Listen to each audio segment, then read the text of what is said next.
Warning: some contents may be disturbing. Viewer discretion is advised.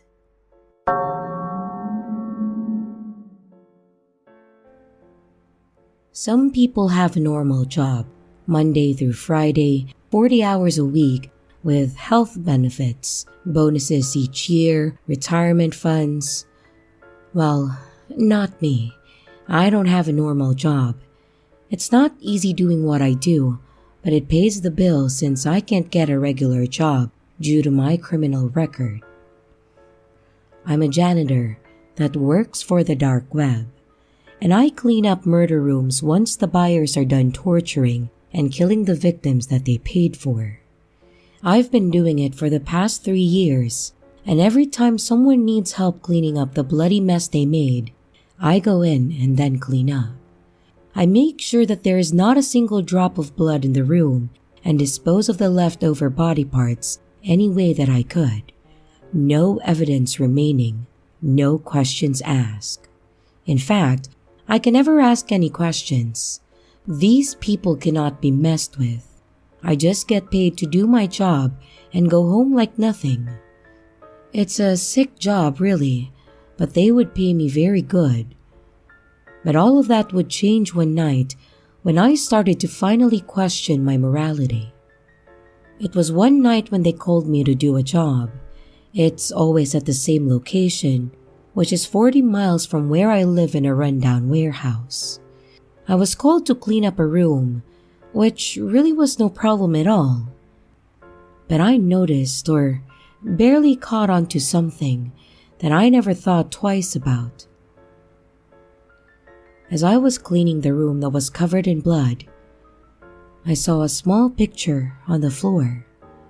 I picked it up, and it was a picture of a little girl, probably around 14 years old. This made me think right away that this was probably the victim whose blood I was cleaning up just now, and it gave me an uneasy feeling inside, and for the first time, kind of disturbed me, just for the fact that these people are now using kids as their victims. But again, this was a job where no questions are asked, and I put the picture in my pants pocket and continued cleaning. Once I was done, I packed up my things and quickly got out of the warehouse. I went inside my car and instantly I got a call. It was them. They always call private, and I answered and they asked me if I was done cleaning up. I told them yes and that I had just gotten into my car. Then they told me that they left the money inside my glove compartment while I was inside cleaning, and they'll probably have another job for me in the next 2 days since they have a customer who's already waiting. I knew that I shouldn't have done this, but I decided to ask how old was she. Well, referring to the victim. They hanged up the call. I'm sure they were pissed just with me asking. I didn't know if I could continue doing this type of jobs anymore. But I didn't know how else I would get out of this without some possible threat to my life. I got the picture of the little girl and put it resting on the passenger side, and I went home that night contemplating everything. It was the next day at around 9 o'clock at night when I got a private call. I knew it was them and I was tempted not to answer, but I did anyway. They gave me the same location again and to be there at around 4 a.m. This time, no questions asked. Juan Miguel Santos of 3905 North 16th Street. Then the call hung up. This was a clear threat. Just do my job and get out of there, and I would need to leave town the next morning and disappear after this. I arrived at the location and saw that there was an old Grand Marquis parked outside. Usually, there wouldn't be any cars but mine at the location, and I got worried that maybe these people are keeping a close eye on me. I stepped outside my car and walked slowly inside, feeling more and more paranoid with each step that I took. The hallways were darker than before, and I saw light come from the room that I was supposed to go in. I entered inside, and my eyes couldn't believe what they had just seen. There was a girl in the middle of the room tied up and gagged to a chair, alive. The job wasn't done yet, but then I saw the body of a man laying right on the floor next to the girl that looked to be around 16 years old. The girl began to scream at me, and I started freaking out even more. I ran to the man on the floor and checked his pulse. He was gone. This was the man that was going to kill this girl, since I saw a scalpel on his right hand. I walked myself outside into the hallway and immediately got a call. Private, it was them. "Is everything okay?" They knew something was up. They also had cameras in the hallways, but not in the rooms, and they must have seen that I was nervous. Yes, everything's okay." "Finish the job and get out. We'll leave the money in your car." They hanged up, but I knew they knew something was wrong. I went back inside the room and the girl was yelling at me to help her with a gag in her mouth. I didn't know what to do, and I needed to dispose of her body. That meant that I needed to kill her first. I looked around inside the man's bag, and he had several weapons and tools inside, presumably to use to torture the girl. I pulled out a power drill and turned it on, and the girl started to scream even more, telling me to stop. She was crying her eyes out. I aimed the power drill at her face, and more tears started to run down her face, and I put the power drill down. I couldn't do it.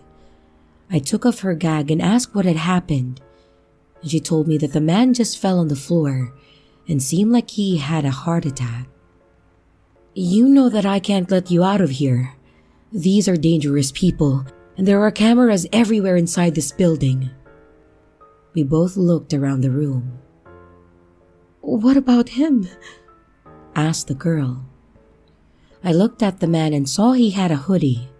I took it off and gave it to the girl. I said, "Put this on and cover yourself and run as far as you can away from here." "I'm scared. What if they find me?" the girl said.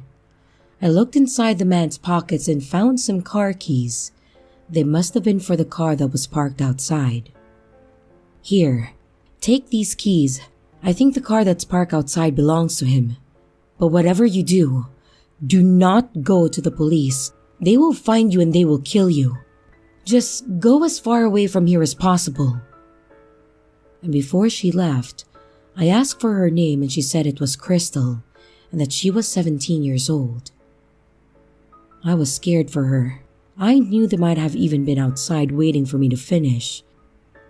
As soon as I was to take off, a car was approaching from behind me. The car parked right behind me and two men in masks stepped out. Not only that, but they had opened the back seat of the car and took out Crystal. They caught her. They knew everything we had done, and I should have taken off. One of the men took out a gun and pointed it at me to step outside of my vehicle. I stepped out, and they wanted for me to go inside. They took me and Crystal into the room with the client's dead body. I knew what they were going to do to us, and Crystal couldn't stop whining and moping. This is what happens when you try to be a hero.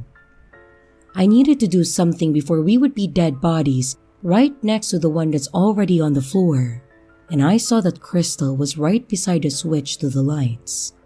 And I looked at her and signaled my eyes to the switches to turn them off. The moment Crystal turned off the lights, I ran towards one of the masked men. Gunshots fired as the men were yelling to turn on the lights, and I grabbed the power drill that was on the floor and drilled it right into the man's chest. I stuck the drill all the way in, and I didn't stop till I heard the man gurgling and choking from his own blood. I got off of him and heard Crystal breathing hard and yelling. I turned on the lights and witnessed Crystal stabbing the other masked man repeatedly with a scalpel in his face. Half of his mask was gone from the punctures, and I got Crystal and then told her to stop. She was frightened, terrified. She hugged me tight and began to cry. Both of us had made it out alive this time. We walked over to my car and took off, both of us covered in blood. The sun was coming out, as it was already 6:30 in the morning. We both needed to change our identities, and I knew a guy who could do it, that I met from jail, and I drove over to his place right away. Sometimes, I do think that maybe it would have been better if both of us were dead, since we would now have to live in fear for the rest of our lives. Luckily, I haven't heard or seen of anything, but you never know. These people always manage to find you. Let's hope they don't catch me now, or for the rest of my life.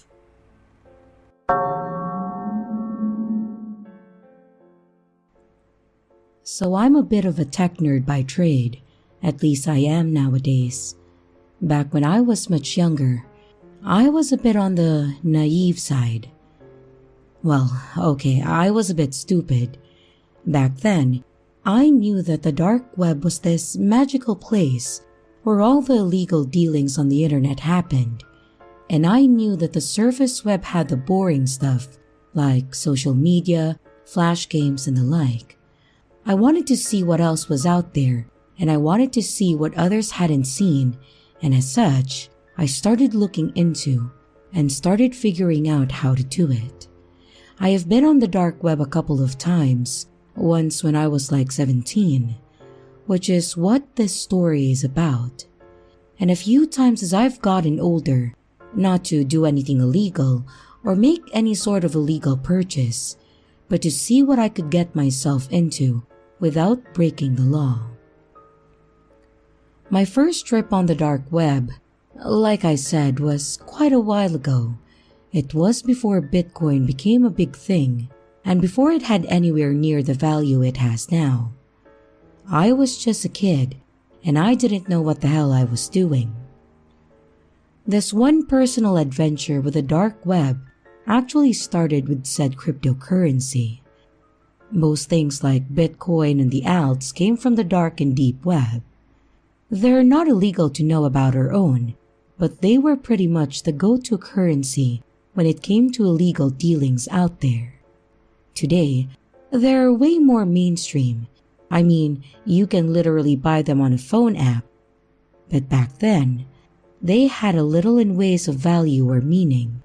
And while they were worthless in pretty much every practical sense, they were used for pretty much everything.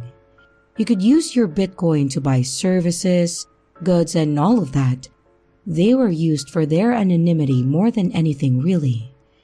And of course now, they actually have value, and people tout that they own Bitcoin. It's actually pretty crazy how much that's changed. Anyways, like I said, I had been talking to some of my high school friends and a couple guys that were older than me, and they mentioned Bitcoin. I had heard the term before, but I had no idea what they were or how the whole thing worked. Cutting a lot of the really boring parts of the story, I ended up getting Tor, working on my parents' desktop, and ended up on the deep web. It started here. I found a few pages where people were discussing random things, but really couldn't find any of the information that I wanted. These were pretty much your everyday deep web, just non-indexed pages where people would talk crap anonymously and then discuss their anti-government stances. From here, somehow I ended up on the dark web marketplace, one of those pages where you can seriously buy drugs, weapons, anything and everything that you could want, and that could easily land you in prison. Again, I wasn't looking to make a purchase. I was just looking for information, and I stumbled upon the user forum for this particular marketplace. Now, what I did was stupid, and I recommend, if you want information, you shouldn't go to the deep or dark web forum on a marketplace just to find it. But I got onto the forum and I literally posted a question. What is Bitcoin? I fluffed it up a little bit, saying that I had heard the term before and that I wanted to do a report on it for extra credit at my high school. This part was a lie, but I think part of me thought that I could get more honest info if I told them that I was a student and that I was just looking for research. Asking this kind of question is dumb. It's a good question to ask your buddies, your coworkers, people you know, or even Google. But it's a terrible question to blurt out on a forum littered with criminals and people that were quite knowledgeable about illegal activity. Doing this will attract one of two things. You'll either be laughed at and ridiculed or scammed. I attracted the latter. I got several comments and messages from people that told me that they would sell me their Bitcoin and all I needed to do was give them my credit card info. One person said that they would mail me some Bitcoin if I sent them money over PayPal. And there was even one guy that said if I gave him my address, he would hand deliver 1,000 Bitcoin to me for no cost. I may have been naive, but I wasn't this stupid. This was still the dark web, and I didn't fall for any of these posts. And thankfully, there was actually an admin that had taken pity on me. I actually remember his username too. Dark to Dust. He ended up deleting my post and messaged me with, "Are you a troll or an idiot?" I responded, and I explained to him that I was honestly a 17-year-old kid and that I needed information for a report. I told him that it was supposed to be for one of my finals and that I thought this would be a good place to ask. But he responded with, "Get off the dark web, kid. This is not the place for you. You need to leave, uninstall Tor, and never come back to this place ever again." And before I could respond again, he actually messaged me back and said, "Do you really need information?" And I told him I did. Then he sent me a small write-up on how the blockchain worked. He actually explained the basics of the algorithm for mining and how cryptocurrency existed, how while it was intangible, it did have value. He even went on to predict that it would have a real value in the near future, and he told me that I should consider an investment when I am older, but not right now. This guy went out of his way to actually educate me on it, how the system worked, and how to obtain Bitcoin. All this is well and good, and I really appreciated it, but it's how he finished off his message that makes this a terrifying story. When he finished his write-up, he added a postscript, and it said the following: P.S. Now that I've explained this to you, I want you to copy it, paste it in a document so you have it saved, and get off the dark web. If I ever see you back here, I will know it's you, Clark D. in West Virginia. I will personally come find you, and when I do, I'll take one of your kidneys as payment. They net a pretty penny out here on the market, and considering your age, I could probably get extra. Sound like a plan to you? You can probably piece together the situation. He knew my name, the state I lived in, and I was kind of in a place where I needed to take his threat seriously. So I responded one more time and just said yes sir, copied the info, and did what he told me. So all this said, I want to end this story by saying, thank you, Dark to Dust, if you're ever listening. Your advice was plentiful, and I understood the dangers of the dark web pretty quickly. I actually did take your advice and drop a bit of money into coins. It was a great investment, just like you've mentioned. And that said, I hope you and I never run into each other out there.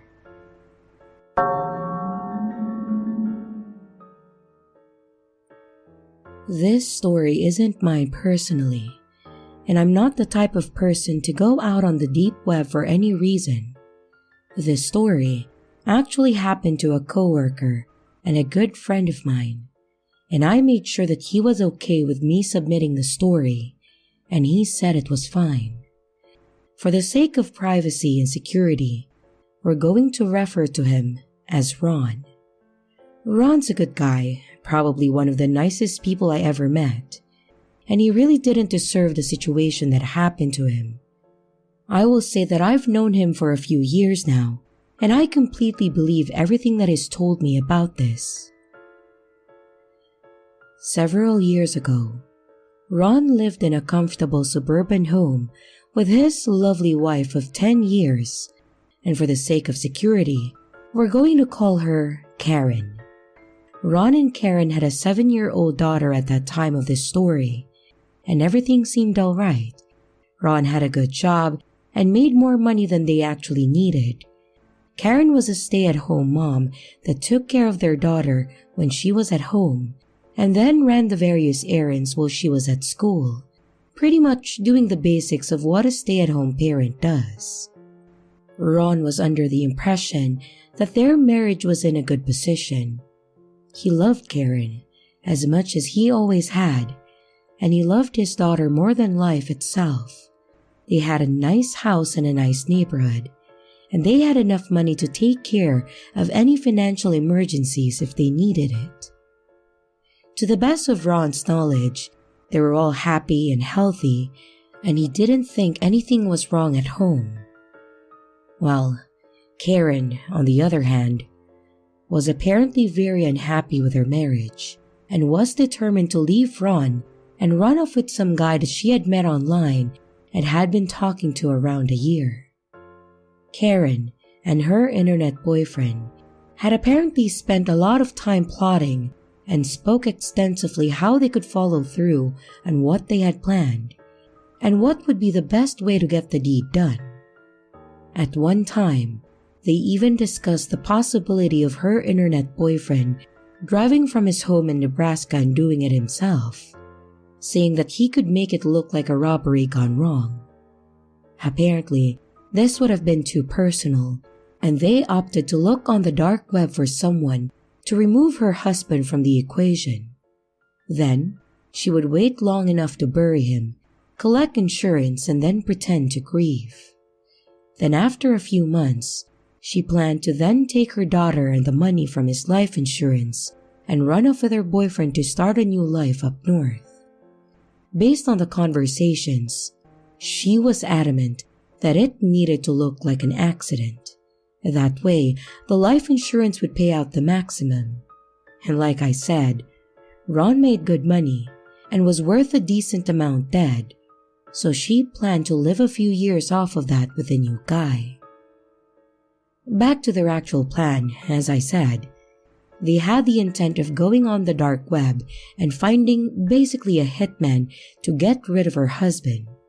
Apparently, they were successful to an extent. They got on the deep web, they found a site that listed people providing these services, and they got the information from someone that they were going to pay to do the entire thing. And they even went as far as sending the $15,000 to the account of the person that was supposed to do the job. Thankfully for Ron, his wife and her new boyfriend were not well versed in how things worked on the dark web, and to some extent were kind of stupid. Apparently, they went all the way through the plotting with this person, sent him the money, and even set a date. And on that date in question, Karen had taken their daughter to her grandparents' house and had told Ron that she was going to spend the day with them. And while she was gone, Ron got a visit by the local police and a federal agent. They explained the situation to him and basically took him into protective custody. When Karen got home, she expected to find her husband lying dead on the living room floor, but instead had federal agents screaming at her and taking her to the ground. What's worse, she apparently had brought their daughter home with her, meaning she would have been okay with the little girl seeing her dead father. Based on what Ron was told, the police had all the information on the conversation, connection logs, from when she was on the page, emails from her to the fake hitman and enough evidence to put her away for a long time. Apparently, she was so desperate to get rid of him that she was able to be talked into sending the money over PayPal, and she literally sent $15,000 on a credit card over PayPal to have her husband murdered. I don't know if she was ignorant or if she just wanted it to be done and wasn't going to question the situation. Thankfully, for Ron's sake, she had gotten a hold of a sting on the site, and she was taken down without issue. The boyfriend was also arrested, and they were charged for conspiracy to commit murder and probably a few other charges. And they were both sentenced to 20 years in prison for their plans. Ron has since remarried, and his daughter is old enough to understand what her mother did. But he says that he got lucky with all of this, and I totally agree. If his wife had gone to another page, been a little more competent, and paid a little more attention to being secure in her messaging and communications, Ron may have been legitimately murdered that day, and she would be off living with her internet boyfriend in the Dakotas.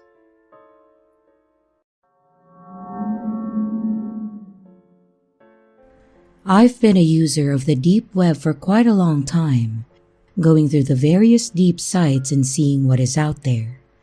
There are some interesting people and pages that exist, but if you don't know what you're doing, I really don't recommend getting involved in it.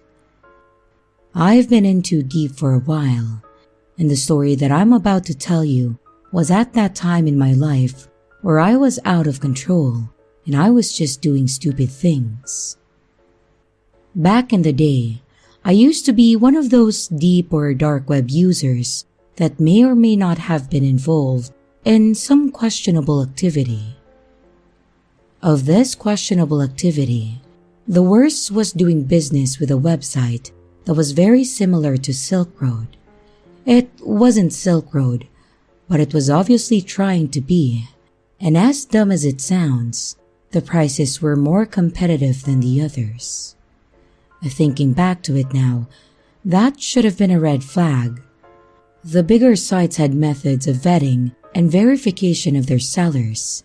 They knew who they were working with, and the security was definitely part of the pricing structure.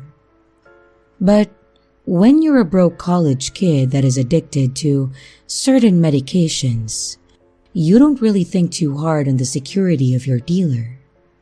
Basically, your only thoughts are, do they have what I want? And can I afford it? So, obviously, I knew what I was doing back when I got involved with these sites and these people.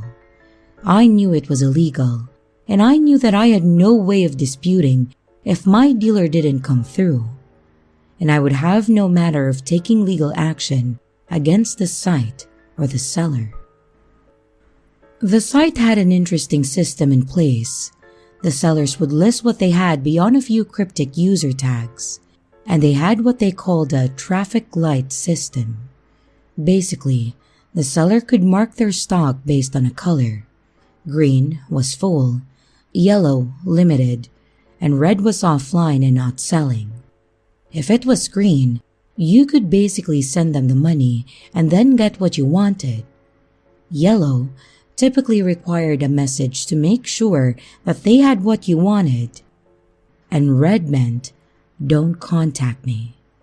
It was actually pretty damn smart and cut out having to incriminate yourself by specifically listing what you had, and also cut down on the communication requirements. You just bought what you wanted, and then you moved on. In my time on this site, there was one user that I worked with regularly over the 2 years. They were dependable, and strangely enough, incredibly polite when I had to message them. I know that sounds stupid, but they typically sign their messages with, "Have a nice day," or "Thank you for your business." Not something would expect from a person committed to doing something that's illegal. They were the only person that I wanted to work with on this site, and they always came through for. And in my time doing business with them, they had always been green or yellow. I can't recall once over the 2 years where they switched over to red. Well, that is, until the last time that I put an order in with them. I got on the side as normal and saw that he had marked himself as yellow. No big deal. I sent him a message basically asking if my usual was available. And almost immediately after, his page had switched over to red. I was a bit annoyed at this as he'd always come through, and I was, as I said, an addict. I went over to his page and sent him another message that basically said, "Hey man, what gives?" Within a few moments, I got a message back that said, well, to put it kindly, to F off. This came as an honest surprise to me, because, like I said, he had always been so cordial before. And I responded with something like, "Don't you want my money anymore?" I waited for about an hour to see if he sent a message back, but I didn't get anything back. It was a few days later that I went back to see if maybe he had stock again. And I think part of me seriously thought that the seller was just having a bad day. Or maybe it was a partner of his that wasn't as polite. And when I logged in, I saw that I had a message from him. I clicked it and it said, "I have your usual, send me the money." I was a bit wary at first, but I was also naive and needed it to keep my mind focused and study for exams. Despite my initial hesitation, I went ahead and sent him the money. I replied and told him that it was sent, and then I waited. I think I messaged him once or twice after that within the week, but he had been offline since our last interaction and hadn't changed his account from red.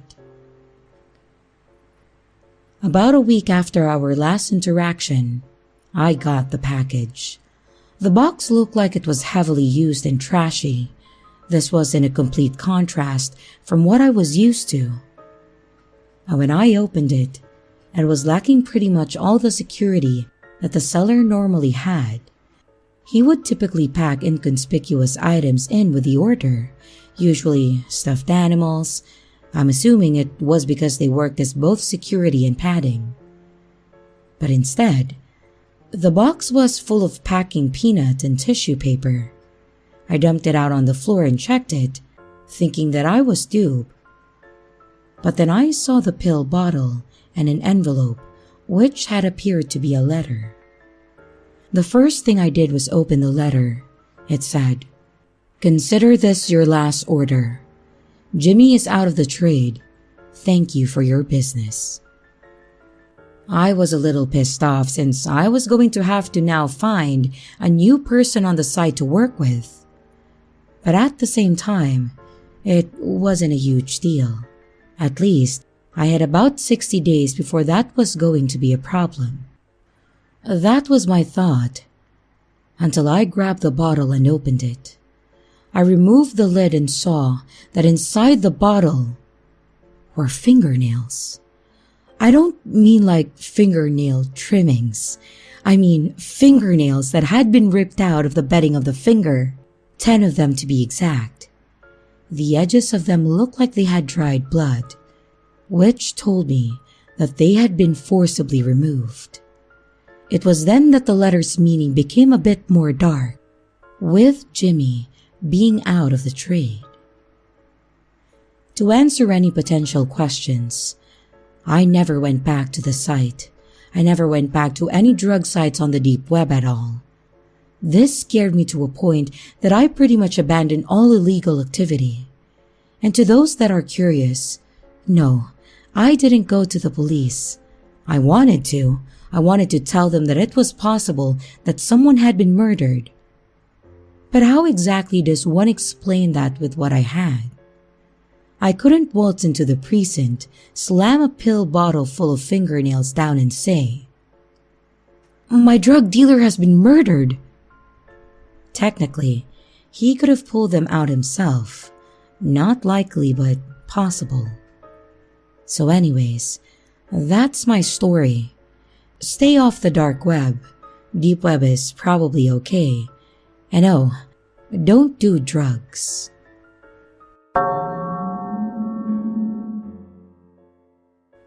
You haven't heard about the dark web? My friend Jason expressed to me. No, why would I have? Oh, it's this place where you can find some of the weirdest shit on the internet. I've tried to look for things myself, but I've never really found anything cool. Sounds dumb. It's not. I'm sure there's some weird shit on there. I just haven't found any. Look, how about after college, I come over to yours and I can install this browser. Then, the two of us can look on this together. I really couldn't be bothered with all the hassle. However, the expressive nature of his tone made me fold into letting him install this browser onto my computer. He was a computer nerd, so I just trusted him with that stuff. I wasn't familiar with this sort of thing. I never told him this, but Jason was my best friend. He was always there for me when I lost my mom and was just a very funny guy. He always used to play the most creative pranks on me. This might be a bit cringy to some of you, but I gave him this wristband as a gift when I was younger for helping me through those times. He wore it quite a lot, so clearly he valued our friendship. He was really like a brother to me. Jason came to my house later that day and installed the software. We had a few drinks after that, and later on in the day, he left to go home and play some World of Warcraft. He was obsessed with that game. You see, I never really had any intention of going onto this dark web browser. Jason wanted me to explore it myself, to see if I could find anything, but I really didn't care. For the next 2 days, I pretended to use the browser, and when Jason asked me what I found, I just gave him short answers. Yeah, I looked and I haven't seen anything cool or interesting. Sorry, man. Jason let out an elongated sigh in disappointment every single time. After the week was finished, I was in my room profoundly bored. You see, I live alone in a small apartment. It was actually a place owned by my father. However, he let me stay in it as it was really close to my college. I didn't spend much time in that apartment. I liked to go out with my other friends, have drinks, go to watch matches about sports, and spend time at a local arcade. On this Friday night, many of my friends didn't have the time for me. Some of them were going to a concert, which was already sold out, and Jason was alone in his apartment feeling unwell.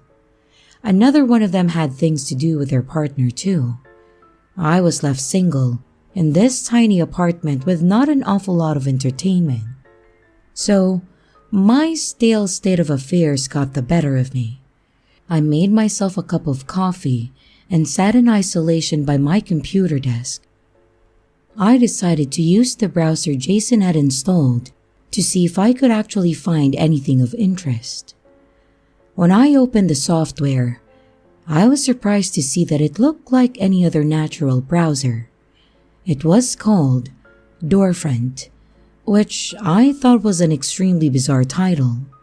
It had everything you'd expect, a search bar, some tabs at the top of the screen, and some colorful touches to the background of the page. My eyes skimmed across all of the tabs, and everything seemed exactly like Google. In the corner of the browser, something caught my eye. There was a smaller link which had a different color than the rest of the headings. It read, "Show me something that I might not want to see." All of the other links were blue. However, this one was in a dark red, hidden away carefully in the corner of the page. Naturally, human beings are suckers for doing the opposite of what is told to them. I tell you not to think about elephants, but you think about elephants. Naively, I pressed on the link, expecting to see some really messed up shit. And after a few seconds of tense waiting, I was pushed to a new page. I was stunned to see that the page displayed the image of a goat. That's it, just an image of a goat. It looked like it was laughing and had its tongue out, skewed at a 90-degree angle. Immediately, I thought that this link was some sort of troll. I smirked at how random this was. However, the link was still in that corner of the screen. Again, I pressed on it. This time, I was presented with a Wikipedia page of a war that took place in Egypt during the early 1000s.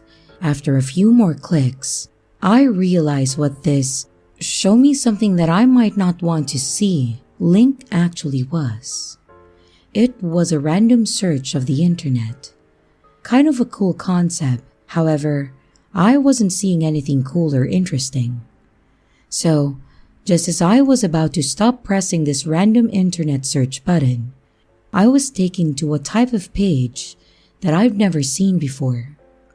It was a chat room with a distinct red background.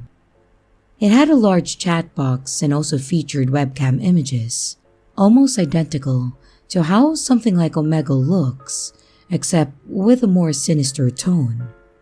Thankfully, my webcam wasn't on, and it seemed like the other webcam was off too, as all I saw were two black squares.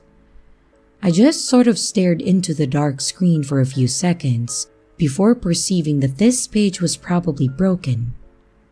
I was moving the mouse towards the X at the top right of the tab when suddenly, User 274 started typing. I waited anxiously for a few seconds before seeing, "Hello there." Talking to strangers at 11:45 p.m. wasn't really of interest to me. But on this night, however, I was alone with no friends, so I decided to reply. I let out an enthusiastic, "Hi," and after a few long awkward seconds, they started typing again. "What are you doing right now?" This seemed like a forward question, however, I lousily answered, "Not much, to be honest." I was already getting bored. Pressing the random internet search button was more fun than engaging in small talk with a random person. I moved the mouse over towards the "show me something I might not want to see" button, and after a firm click, it appeared that the link was now not working for some strange reason.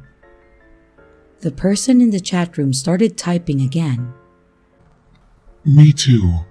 I'm looking for someone to talk to. I haven't been feeling well lately." This made me feel guilty. However, I really couldn't be bothered engaging in chit-chat. I then decided to press the X to close the tab, and to my shock, it would not respond to my clicks on this button. It appeared that I was internet stranded in this weird creepy chat room. And before I could even reply to the previous message, the user in the chat started to type again. "Why would you want to leave me?" My heart froze. Did they know that I tried to exit the chat room? Could they perhaps see what I was seeing on my computer? Stupidly, I decided to reply to the person.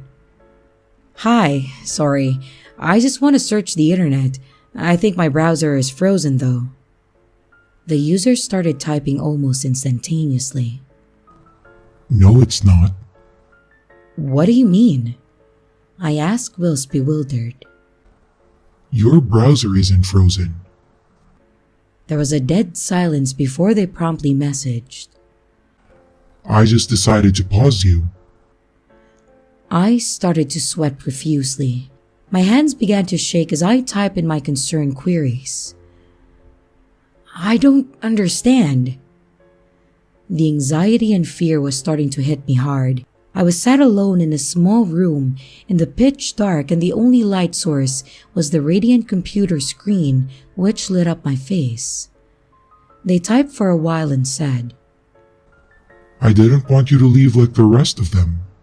And don't worry, I have fun plans for us." My fear levels raised even higher. What did this creep want with me? They started typing again as my mind was struggling to process the freaky conversation that was unraveling. "I need you to do something for me. Could you turn on your webcam, please?" By this stage, I'd completely forgotten about the fact that this was even an option. My eyes were frozen with fear on the chat box for so long that the two black boxes were totally neglected. I hesitantly decided to reply, "No, I don't want to turn it on." Surprisingly, I was hit with the longest dead silence so far. The other person stopped typing for quite some time, and in this period, I once again tried to press the X to close the tab. But it still refused to let me off this chat space. And almost instantly after I tried this, the user started typing again. "If you try to leave again, something really bad will happen. Stop trying it." My heart felt like it was trying to break out of my chest. I began to tremble as I typed, "What do you want from me?" And they instantly responded with, "Turn on the webcam." "No, why would I do that?" I hit back with. "I just want to see you react to something." Part of me was tempted to just press the webcam on button. Maybe if I reacted to whatever this freak wanted, he'd leave me the hell alone. Nevertheless, I stood firm that I was not going to turn on the webcam. "I'm not going to do that. Can you please just leave me alone?" All of a sudden, something strange happened. My mouse was completely frozen, and no matter how I moved it, the cursor was stuck near the bottom of the screen, and the user started typing. "Fine, I'll do it myself then." I read in confusion before I was drawn to something horrifying. The cursor started to move on its own accord, and I held a shaky stare as I watched it slowly move towards the webcam on text. And before I knew anything else, the button was pressed and my webcam was on. I saw my startled, shaky face pop up in the black box for a few seconds before quickly I put my hand over the webcam and I covered it with a firm grip. The person started typing again. "Now that I've seen what you look like, wow. Move your hand right now. I need you to see this." I didn't oblige, and if anything, I further tightened my grip on the webcam camera. By this stage, my instincts started to kick in, and I realized how fucked up this whole situation was. Whoever this was must have been hacking my computer somehow. I decided to press the power off button on the side of my computer. It didn't work. How can the power button on my computer not work? I watched in terror as the person typed again. "I told you, if you tried to do that again, something bad would happen.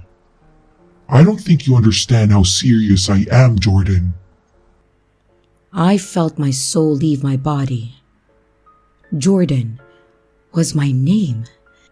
They somehow got information on who I am. I never told them my name or anything about myself, and all of a sudden, I could see them begin to type again. "Look, I mean you no harm. If you just show your face and let me see your reaction, I'll leave you alone." I decided to do something very stupid. Going through it in my head, what was the worst that could happen if they saw my face? They might actually leave me the hell alone. And my grip loosened and I slowly moved my hand from covering the webcam. My worried expression now showed on the screen for this crazy person to see, and the user started to type again. Perfect. Enjoy. Enjoy what? I thought in my head. I stared at the screen for what might have been minutes, and absolutely nothing happened. Only thing that I could do was look at my own trembling face. Eventually, the other screen started to flicker, and it appeared that this user had now turned on their webcam. I couldn't make out what I was looking at. There was a dim light and also some glass, but I then suddenly heard the opening of a door. I now realized what I was looking at. It appeared that this camera feed was coming from the inside of a car. Whoever was on the other end had left the webcam of what I presumed was a laptop facing towards the car door. And when the car door opened, I gasped as I saw a figure in a dark hooded coat just stand there menacingly. They leaned in and looked directly into the webcam. I could see that they were wearing a dark ski mask. The person then raised their hand slowly and waved directly at the camera, directly at me. The person then did a quick 180-degree turn and began to walk the opposite direction away from the car. And as the person visibly got smaller, I could see more and more about where this person was parked as they left the car door open. In the darkness, I could vaguely make out some garden decorations and a house number 16 that was illuminated by the dim streetlights. It was at that moment when it hit me. I was horrified to see that this person had parked his car outside of Jason's house. I could see from the webcam in the car that this dark figure was just standing outside his front door in the middle of the night, and the hooded person appeared to press on the doorbell. I ran straight to my phone, which was on my desk behind me, to call Jason. I needed to warn him not to open the door. My brain was still processing all that was happening.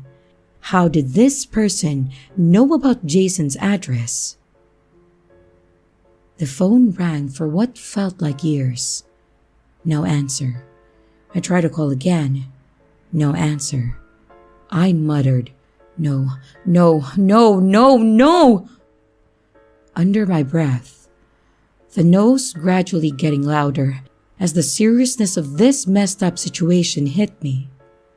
I ran outside and got in my car. Frantically, I began to drive to Jason's house. He only lived a few minutes away from me, so I knew that I could get there fast. And on my way there, I called the police. I tried to explain the situation to them, but I was panicking so much that every other word was mumbled. They understood enough to send help to Jason's house as soon as possible. And as I turned the corner to Jason's street, I looked right towards his house. To my shock, the car from which I was witnessing this whole thing was no longer there. Jason's front door was visibly left wide open, and I bursted out of my car and ran into his house. "Jason! Jason! Jason!" I called out into the many rooms of his home. I wildly looked around his house, but there was no sign of Jason anywhere. I checked the basement, the toilets, the closets, everywhere you could think of. Jason was nowhere to be seen. Everything became blurry. The anxiety, the panic, the fear, it all began to get too much, and mentally I couldn't take it. My friend was gone and I had no idea where he was. A thought hit me in amongst my emotional breakdown. I still didn't end the chat that I was in with whoever this creep was. Maybe there was a chance the webcam was still on and I could figure out where he went. I sprinted back to my car and started to hurry home. I was going about 20 miles over the limit, but the journey felt like it lasted a lifetime. And after getting home, I bursted out of my car without even locking it. Suddenly, I slowed down as I noticed a small piece of cloth located just outside my front door. My heart was in my mouth as slowly as I approached this dark red cloth. It was placed by my front door without any real care. My eyes were drawn to a piece of paper that was tucked under the cloth. I could see that on the opposite side of this piece of paper, there was a writing. Rapidly, I flipped the paper over. It read, "Show me something I might not want to see." The words chilled my spine. Slowly, I began to unravel the cloth with my shaky hands. The cloth felt really wet, but it needed to be opened one way or another. Something slipped out of the cloth and then hit the floor with a mush sound. I looked under the cloth I was holding and then began to scream. A human hand had fallen out of the piece of cloth. The hand was covered in blood, and there was an item located next to the body part. It was a wristband. Jason's wristband. I screamed in horror, and I fell to my knees as the realization hit me. It's been a few months since this event. The police conducted searches in the local area. However, they never found Jason. I told them about everything that happened regarding the chat room and the messages, and they didn't help at all. I moved back in with my dad shortly after this event, and I also sold my computer after doing a factory reset. I couldn't find the link to the chat room that I'd previously been in, so what was the point anymore? So much about that night doesn't make sense. I play it over in my mind every single day, but I can't figure it out. Can anyone help me rationalize this? There's only one thing that ultimately matters. I lost my best friend, the person who was always there for me. I haven't given up on you, Jason. If you're still out there, I promise I will find you. Warning: some contents may be disturbing. Viewer discretion is advised.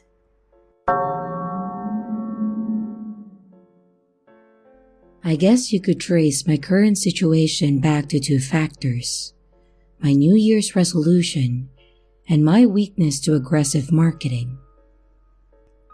It started this Christmas that I returned home after a long time. It was nice to see my family after being abroad and constantly on the road working. Unfortunately, my employment makes me travel a lot.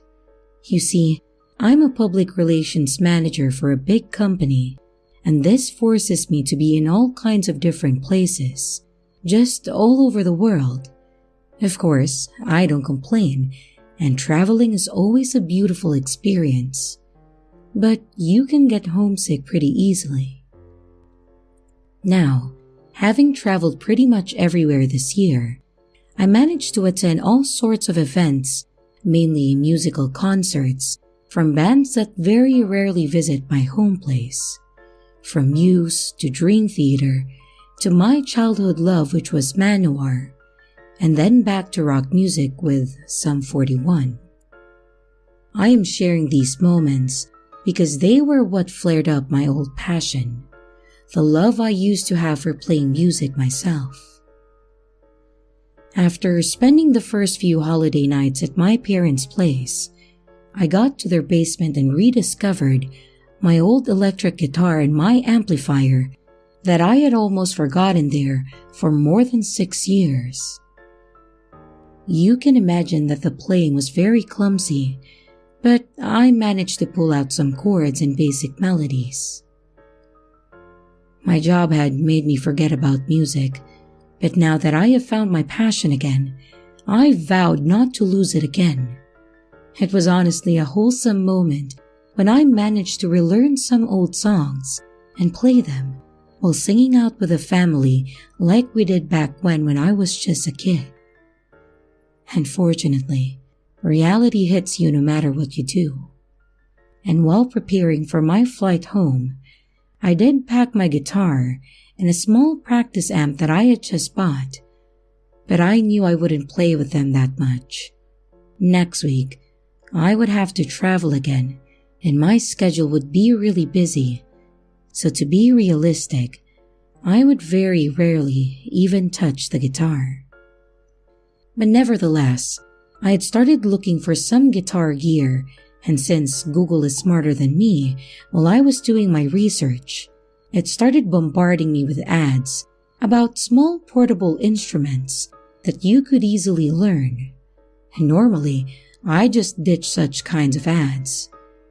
But this time, they looked interesting. A small instrument that didn't need extensive practicing and that I could play with any time? This actually sounded practical and interesting, and the prices weren't too shabby either. I started by getting a kalimba that I saw on Facebook. My order arrived around 2 weeks after I made it, but of course, with all my traveling, I got to actually unbox it much later than planned. It was definitely as hype-worthy as advertised, but it definitely was fun. Of course, the 2 hours of practice and you're going to master it was a total bullcrap. But I used my knowledge in music theory and became pretty good at it soon. I actually took it to my next trip and managed to play with it during the short time that I was in the hotel. After that, I got hooked. I decided to make a small collection from all the pop-up ads that I was getting on my social media. Tongue drums, flutes, mini practice guitars, and mini saxophones, you name it. It was quite a fun hobby to have, and my friends were impressed by all these instruments, especially the more exotic ones. I have to be honest though, I was also proud with all the toys that I had accumulated. In the back of my mind, I kinda thought I was hoarding on useless stuff, but in general, I was very pleased that I had restarted to play music, and with a bit of effort, I managed to keep my collection tactful and neat. It was nice when I was packing for work trips now. After gathering the necessary clothes and items, I would briefly go through my instruments and pick which one I would love to play more this week. Honestly, it was like a child selecting the toys that it wanted to get for a vacation with its parents. Eventually, however, as it always happens with collectors, I run out of things to collect. It wasn't that there were no more instruments for me to buy, but basically, everything I could get was a different version of the same thing. I might be an impulsive buyer, but I still had the understanding to not get random stuff just to get my fix. I did want, however, to find some other instrument that I might have missed. From pop-up ads, I turned to more proactive ways and started to search myself.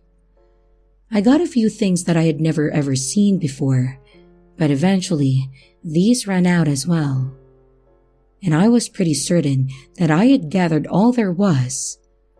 But something in me still wanted to search for something so exotic that was just not sold commercially. A limited edition musical instrument just for the selected few. I had a stupid idea that seemed so silly that I was not even daring to tell somebody else. They would laugh at my naivety. I kinda wish I had done so now. Me becoming the laughing stock of my peers would perhaps be enough to stop me from actually following my stupidity. I knew that in the dark web one can find supposedly anything. Although I had never navigated it myself, I always thought that this anything was just referring to drugs, snuff films, excessive violent scenes, and other deranged projections of the human psyche. I really didn't believe you would find simple things, such as musical instruments, in a place like that. For me, music has always been about harmony and artistic expression, with the occasional heavy metal inner turbulent shakedown. What did those have to do with murdered puppies and live-streamed awful scenes? In the end, however, I indulged in my curiosity. I started navigating the dark web. At first, it was completely pointless as I had no idea what I was doing. But I persevered, and in the end, I started understanding how to work around the complexity of the web. At first, I got normal stuff, good guitars, basses, and others, in an awfully cheap price, which made me question their authenticity. But in time, things got progressively disturbing. I visited websites that said that they had traditional string instruments with animal intestines instead of PVC strings, exactly as they were meant to be played from the start, as one of them claimed. I don't know how PETA would react to such. One of them even claimed to use strings made from humans as they produce a warmer tone with much more sustain. I didn't really believe this crap, but it was bizarre. And from strings to percussion, I can't really describe how many websites advertise using real skins of animals or humans as the drum surface. Some even claim to be utilizing a setup of wood and bones for the rest of the instrument. I was ready to close the browser software for good when I got a pop-up. The irony struck me hard. It had started with pop-up ads, and now, after so long, I got another one, in a place that a few months ago I wouldn't even be thinking of visiting. It was an ocarina. That was almost enough to turn me down already. Don't get me wrong, I love the ocarina sound, but I have gotten many myself already over the past few months. So I was almost ready to close the ad and then go to bed, but I decided to read the rest of it just because. "Not your typical ocarina," said the ad. "Yeah, right. I've heard this before. It's like all marketing specialists graduated from the same school. This ocarina has been handcrafted just for you, and we make one unique instrument with exactly the tone you would desire.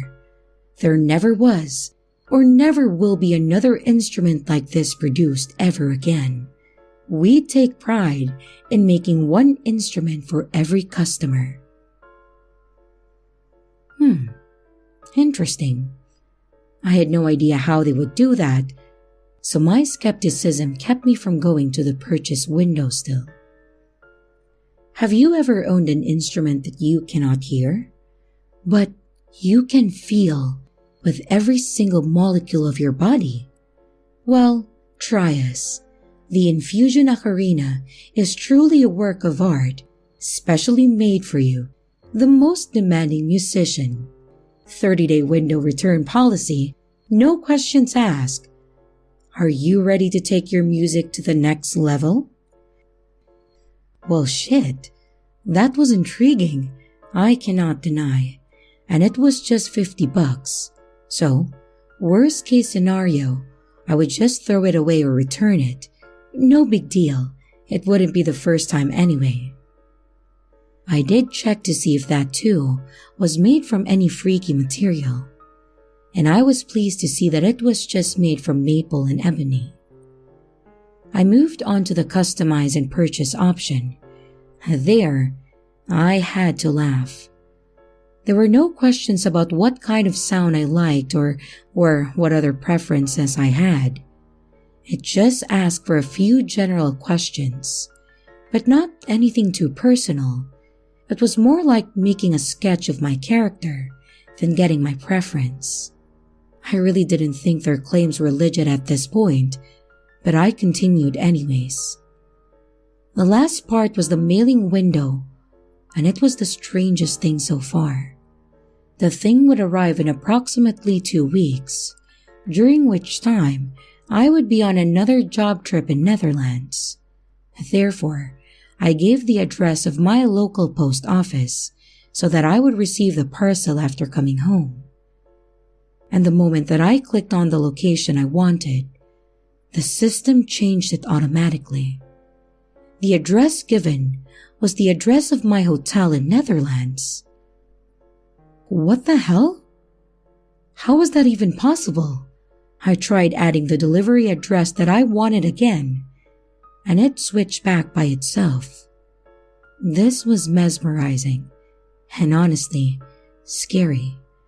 I had the bright idea of changing the preferred delivery date to a day that I would be home, and this time, my address was not messed up with. I was really scared that the retailer apparently knew personal info that I had never given, and at this moment, I really wanted to just stop everything and never get in that site again. But I figured out that, since they already knew that much about me, I might as well order. And now, I really wanted to know how deep the rabbit hole was, and so I purchased it. I remember while pressing the confirm button that I was reading reviews from other customers. You have to get this. It's a lifetime experience. My life was changed forever. Any other music is simply inferior. I was now so curious about that mysterious thing that I couldn't wait. I opted for the fastest delivery date, and sure enough, I received the parcel a few weeks later from the receptionist of my hotel in Netherlands. Back in my room, I opened the package. The ocarina was colored partially light brown and partially black, basically the colors of the woodwork used. When I turned it around, however, I read the capitals JM written in dark red color with calligraphic letters. My initials. Why were they written on it? I had never given my real name. How much did those people know about me anyway? I should have never played that damn thing. But I almost felt like I wasn't controlling my body as I was bringing the ocarina to my mouth, and I played the first note. I could hear nothing with my ears. However, I felt chills throughout my entire body. It was like the sound was coming from within me, and I could only listen to it in my head. It felt like my soul was pulsating instead of the air, producing an otherworldly soundless tune.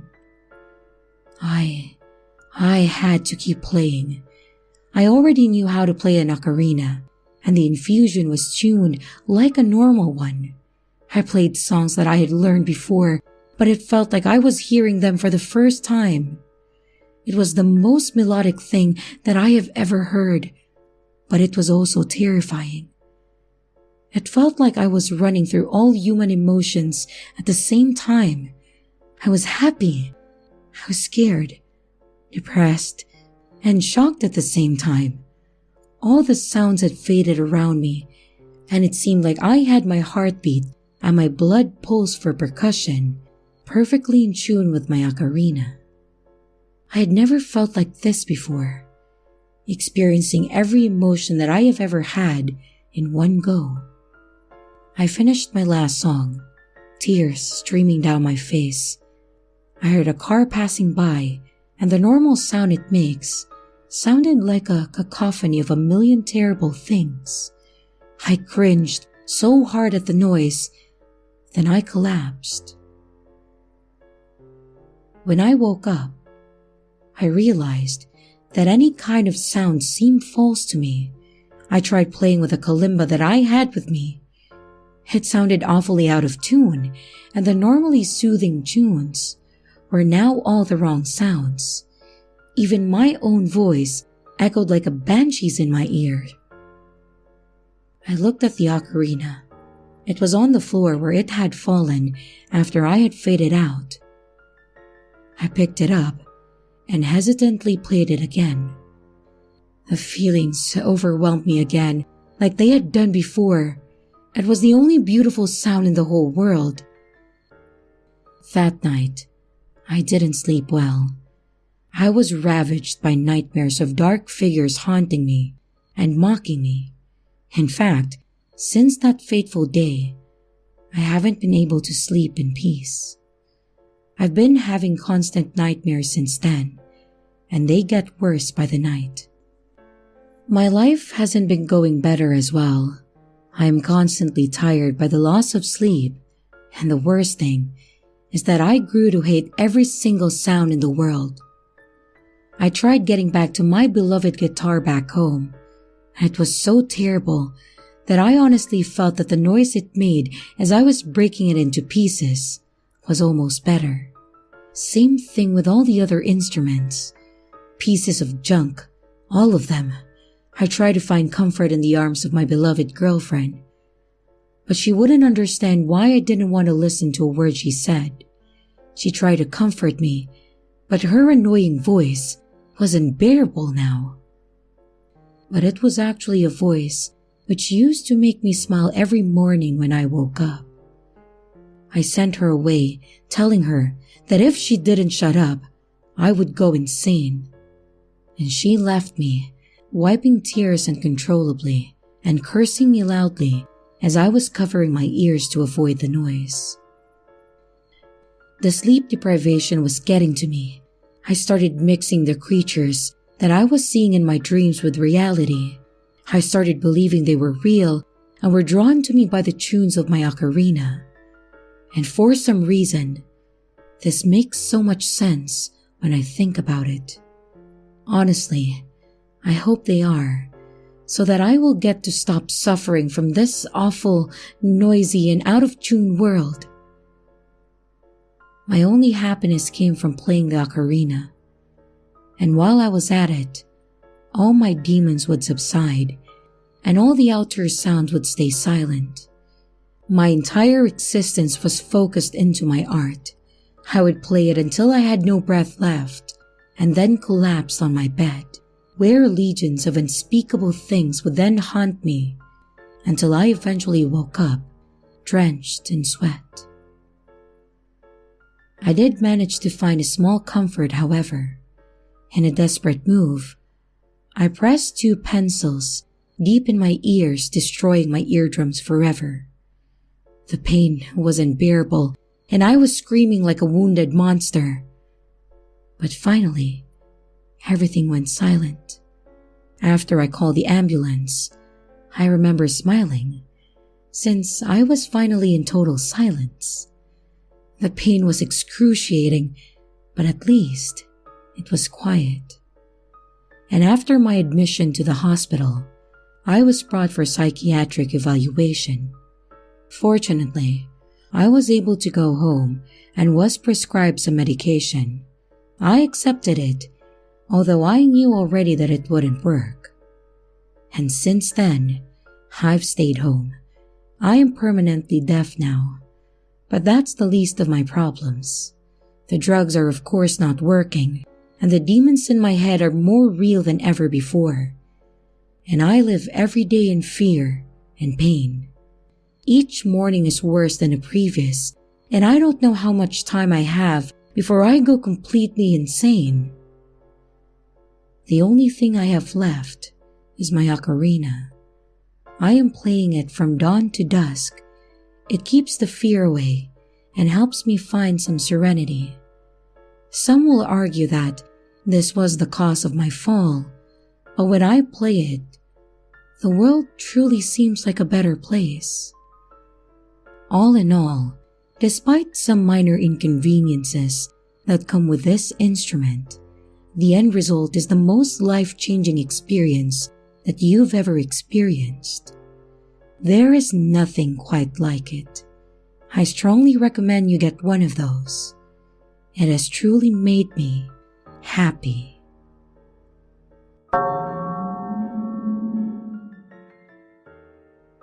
I have always found creepy, mysterious things fascinating. I always have, even as a kid. My parents used to put me to bed by telling me scary stories. Scary stories about monsters, vampires, witches, and ghouls. And I like to refer to these kinds of stories as old school scary stories. These are nothing like the stories you hear about nowadays with murderers and kidnappers.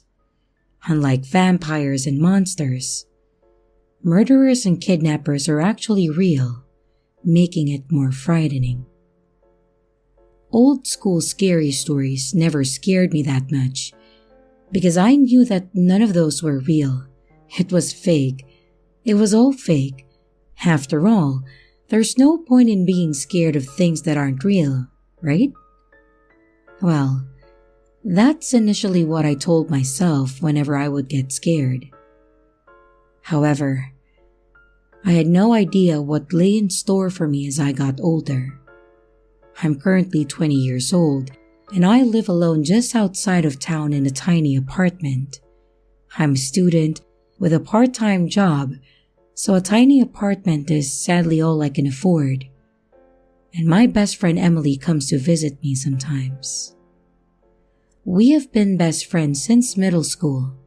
Emily and I had decided to have a sleepover at my place this weekend. Emily was going to sleep on an air mattress while I took the bed. And the days leading up to the weekend consisted of studying, working, and sleeping. And when Friday finally showed up, I got excited. I waited until Emily was done working her shift, and then she came over to my apartment. It was around 8 p.m. when she turned up. We had something to eat and sat down to watch a movie. When the movie was done, the clock struck 11 p.m. Emily went to the bathroom while I started tidying up a bit. But my phone suddenly vibrated. I didn't check it at first because I thought nothing of it. But little did I know, that would be the biggest mistake of my life. After I was done tidying up, I realized that Emily had spent an unusual amount of time inside the bathroom. I grew a little concerned about her absence, but I quickly shoved it away, reassuring myself that she was probably just fixing her makeup or something.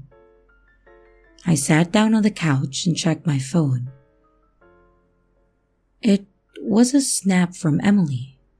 She had sent me a picture. That's odd, I thought to myself. The concerned feeling I had a moment ago came back stronger. I tried reassuring myself again. Maybe she had sent me a snap to show me that she was fine. I opened the snap. I screamed, and I was horrified. How could this have happened? I was right here. Tears started streaming down my face. I was sitting on the couch shaking like a chihuahua. The snap contained a picture of an unconscious Emily with the words, "Looks like your friend needed a timeout." I rushed to the bathroom as quickly as possible. That was probably a dumb decision, but at that point, I didn't even care because I had to help Emily. And when I opened the bathroom door, there was no sign of anyone. There wasn't even a sign of a break-in or an open window or nothing. How on earth could someone have broken into my home? I had been in the apartment all day, and I started panicking. I had to call the police, and I pulled out my phone and dialed the emergency number. A policeman picked up the phone. "Hello, what's your emergency?" And I answered hurriedly. Hello, my name is Mia Cavanaugh. I live at 34 Park Hill Avenue. My friend Emily Fieldman has gone missing. You need to hurry, please." And the policeman on the other line replied, "Okay, we'll be there right away." I hung up the phone and sat down on the couch. My phone vibrated again. I knew I had to look, but I didn't want to. I picked up the phone and saw another snap from Emily. I opened it. It was a picture of a terrified Emily with a knife held to her throat and a person with a black mask standing behind her. On the picture it read, "Be careful what you say to the police, or this girl gets it." I tried to study the background, but I couldn't make out anything. It was all black behind them, and the picture had been taken with a blitz showing only Emily and the other person in the mask. From the looks of it, the person in the mask seemed to be a man. Regardless, how did they know that I had spoken to the police literally seconds after I hung up the phone? Well, at least, I had evidence now because of the picture they had sent me. But a thought quickly appeared in my head. If they knew that I had spoken to the police, then they would have found out if I had shown the police this picture. And if they had found out about it, then they would kill Emily. I had to find the perpetrators on my own, or else I'm afraid Emily was going to die. The police showed up about 10 minutes after our phone call. I opened the door and greeted them, and I knew I had to lie to them, so I said, "It was a false emergency. Emily had to go to the store without me knowing. I am terribly sorry." The police I had talked to on the phone looked stern and replied, "Are you sure? Because if that's the case, you have a risk of facing a $1,000 fine or ending up in prison." I answered, "Yeah, I'm sure. I am so sorry. I really did think she was gone." The policeman sighed and said, "Well, you sounded pretty concerned on the phone, so we believe you. We'll let you off with a warning this time, but if it happens again, you'll be charged with a $1,000 fine. Worst case scenario, there is a possibility of you ending up in jail, so please be careful when you're calling us for emergencies." I then replied, "Yes, absolutely, it won't happen again. Goodbye." The policeman answered, "Goodbye, have a safe night and take care of yourselves." The police then left and I closed the door. My phone vibrated again. I knew who it was immediately. I looked at it, a snap from Emily, and I opened it. There was a picture of Emily tied up in a chair. Her eyes were red and puffy like she had been crying a lot. And the text on the picture read, "Good job, love. We'll reward you for your cooperation." I sighed and thought, what reward are they talking about? I'm not even sure if I wanted a reward. My phone vibrated again. Another snap from Emily. This time, it was a picture of a warehouse with some cars in it with a text saying, "This is your first clue as to where Emily is hiding." The picture that I had got was from a warehouse, but it was dark and it was hard to make out where it was. I suddenly spotted some cars lined up in the far back, and those cars looked really familiar. That's when a thought popped into my head. Of course, they're in the abandoned warehouse for cars. That used to be me and Emily's hangout spot when we needed a break from the world. And I knew what I had to do. I drove my car to the old warehouse and parked it outside the building. I went in, but nothing. The sun had gone down, so naturally, the warehouse was pitch black. The only sound that could be heard was my footsteps as I tried to find my way in the darkness. And I took out my phone and turned on the flashlight. And I tried to find a light switch, but I had no luck. I walked further in and discovered a door. I opened it, and on the left side of the door on the wall was a light switch. I flicked the switch, but there was no light. Of course, I thought to myself. This place is abandoned. There's no electricity here. And in the middle of the room was a chair. I approached the chair cautiously. I was afraid someone was going to jump out of the darkness and then kidnap me too, but nothing happened. I looked at the chair and realized that this had been the chair that Emily was tied to, but she wasn't there. Hello? I said, getting nervous. I did what you asked me to. Now, where's Emily? But to my dismay, no one answered. My eyes then fell upon the cars that were lined up, and I spotted a note hanging on the windshield. I made my way to the cars and took the note. It read, "Here's your second clue." I turned the note around, but there was nothing there. And I looked up trying to spot something, but the room only held a chair and the cars. My phone vibrated. I took it out knowing who it was. Another snap from Emily. I opened it to be faced with a tree. Why in the world would it be of a tree? I studied the background as well as the tree, and that's when I realized it. That was the tree that Emily and I had carved into the wood, that we would be best friends forever. I recognized that one of the branches had grown in an odd way, but that's what made it special. That's what made me and Emily choose that tree. I just really wish that I was right and not that the kidnappers had taken a picture of just another tree. I had to try for Emily's sake. I drove to where the forest was and then parked it up in the parking lot by the entrance to the woods. I got out and started to walk up that all too familiar path. While walking further into the forest, a flashback suddenly hit me. A flashback from the first time Emily and I walked here together. Some boys in our class chased us all the way up here because they wanted to beat us up. So we ran from them and hid in the woods. And that's when we decided that we would be best friends forever. After walking for a while, I had to turn away from the path and head into the thick forest, where there was no path to guide me anymore. This walk took longer than I had remembered. Because of everything that had happened, it felt like 1 minute lasted for 20 minutes. I started to pray to God to keep Emily safe and that I would find her in time.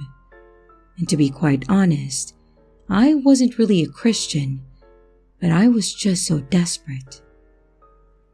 It was better to be safe than sorry, so I started to run because I wanted to spend as less time as possible.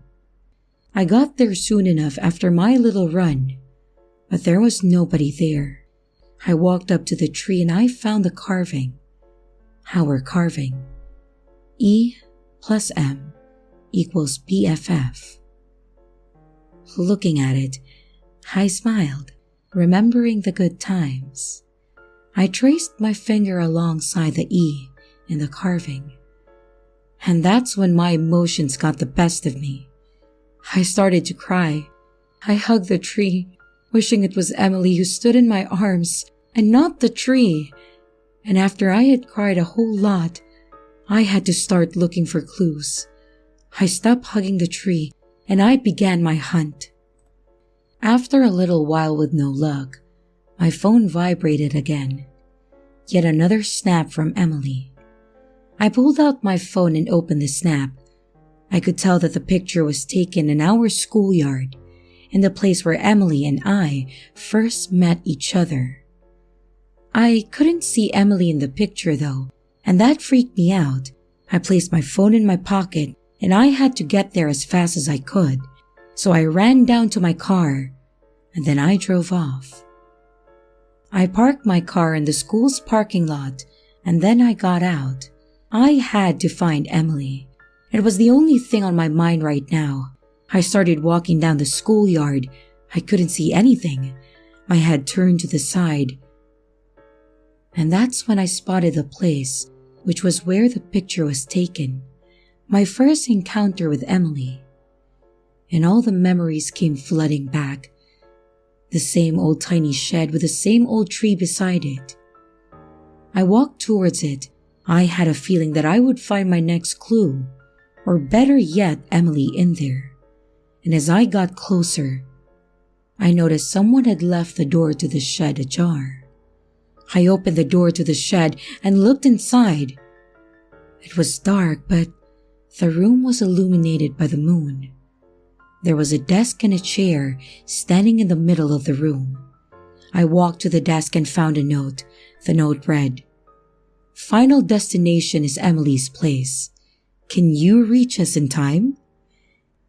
I waited for the distinctive sound of the Snapchat notification. Nothing happened. I couldn't stand here all night, so I ran back to my car and then sped off towards Emily's place. I sat the whole trip just hoping that Emily was okay, and I couldn't think of anything else. I reached Emily's place as fast as I could, and I ran inside. There was nobody there. I admit that maybe barging into Emily's home, like I just did, wasn't the greatest idea. But I was desperate. I tried to call out Emily's name, but no one answered. I searched downstairs for her, but to no avail. I went upstairs, but could not see anything. And her room was the last room that I checked. She had to be there. Of course. Why did I not look in there at first? I am so stupid, I thought to myself while opening the door. And what greeted me next horrified me. Emily's dead body lay on the floor. I ran over to her and held her limp body in my arms. I started sobbing. I couldn't believe it. How could this happen? I hugged her even though I knew she wouldn't hug me back, and I sat there for what felt like an eternity, hugging her tight, like I would never let her go. I had lost my dearest best friend, the one who was always there for me, the one who knew more about me than anyone else. I spotted her computer while I sat hugging her. It was turned on. I lay Emily gently down on the ground again, and I went to investigate it. When I got to her computer, I saw that it was logged into the dark web. Did she use the dark web? The chat was opened, where I could see that she had been talking to a hacker who threatened her. I crossed out the page because it was just too menacing to watch. When the page disappeared, I found some videos of me on her computer. I pressed play on one of them, and it showed me while I looked for her in my apartment. There was another video of me when I was at the warehouse, and another one of me when I was in the woods hugging the tree. They filmed me while I searched for Emily, and that's how they knew when to send me snaps. I looked up and found screenshots of Emily and I's chat, the times when we talked about the places that I had been to tonight, like the tree and the place we first met. That's how they knew that these places meant something to us. What is this? I said to myself, overwhelmed with everything that I was seeing. My phone vibrated suddenly. I took it out and I looked at it. Another snap from Emily. My heart started to beat faster, and a tear fell from my eye. I got so scared. I knew who it was. I plucked up what was left of my courage once again, and I opened it. It was a picture of me from behind. And I suddenly heard Emily's closet door creak open. I whipped my head around and gasped. It couldn't be.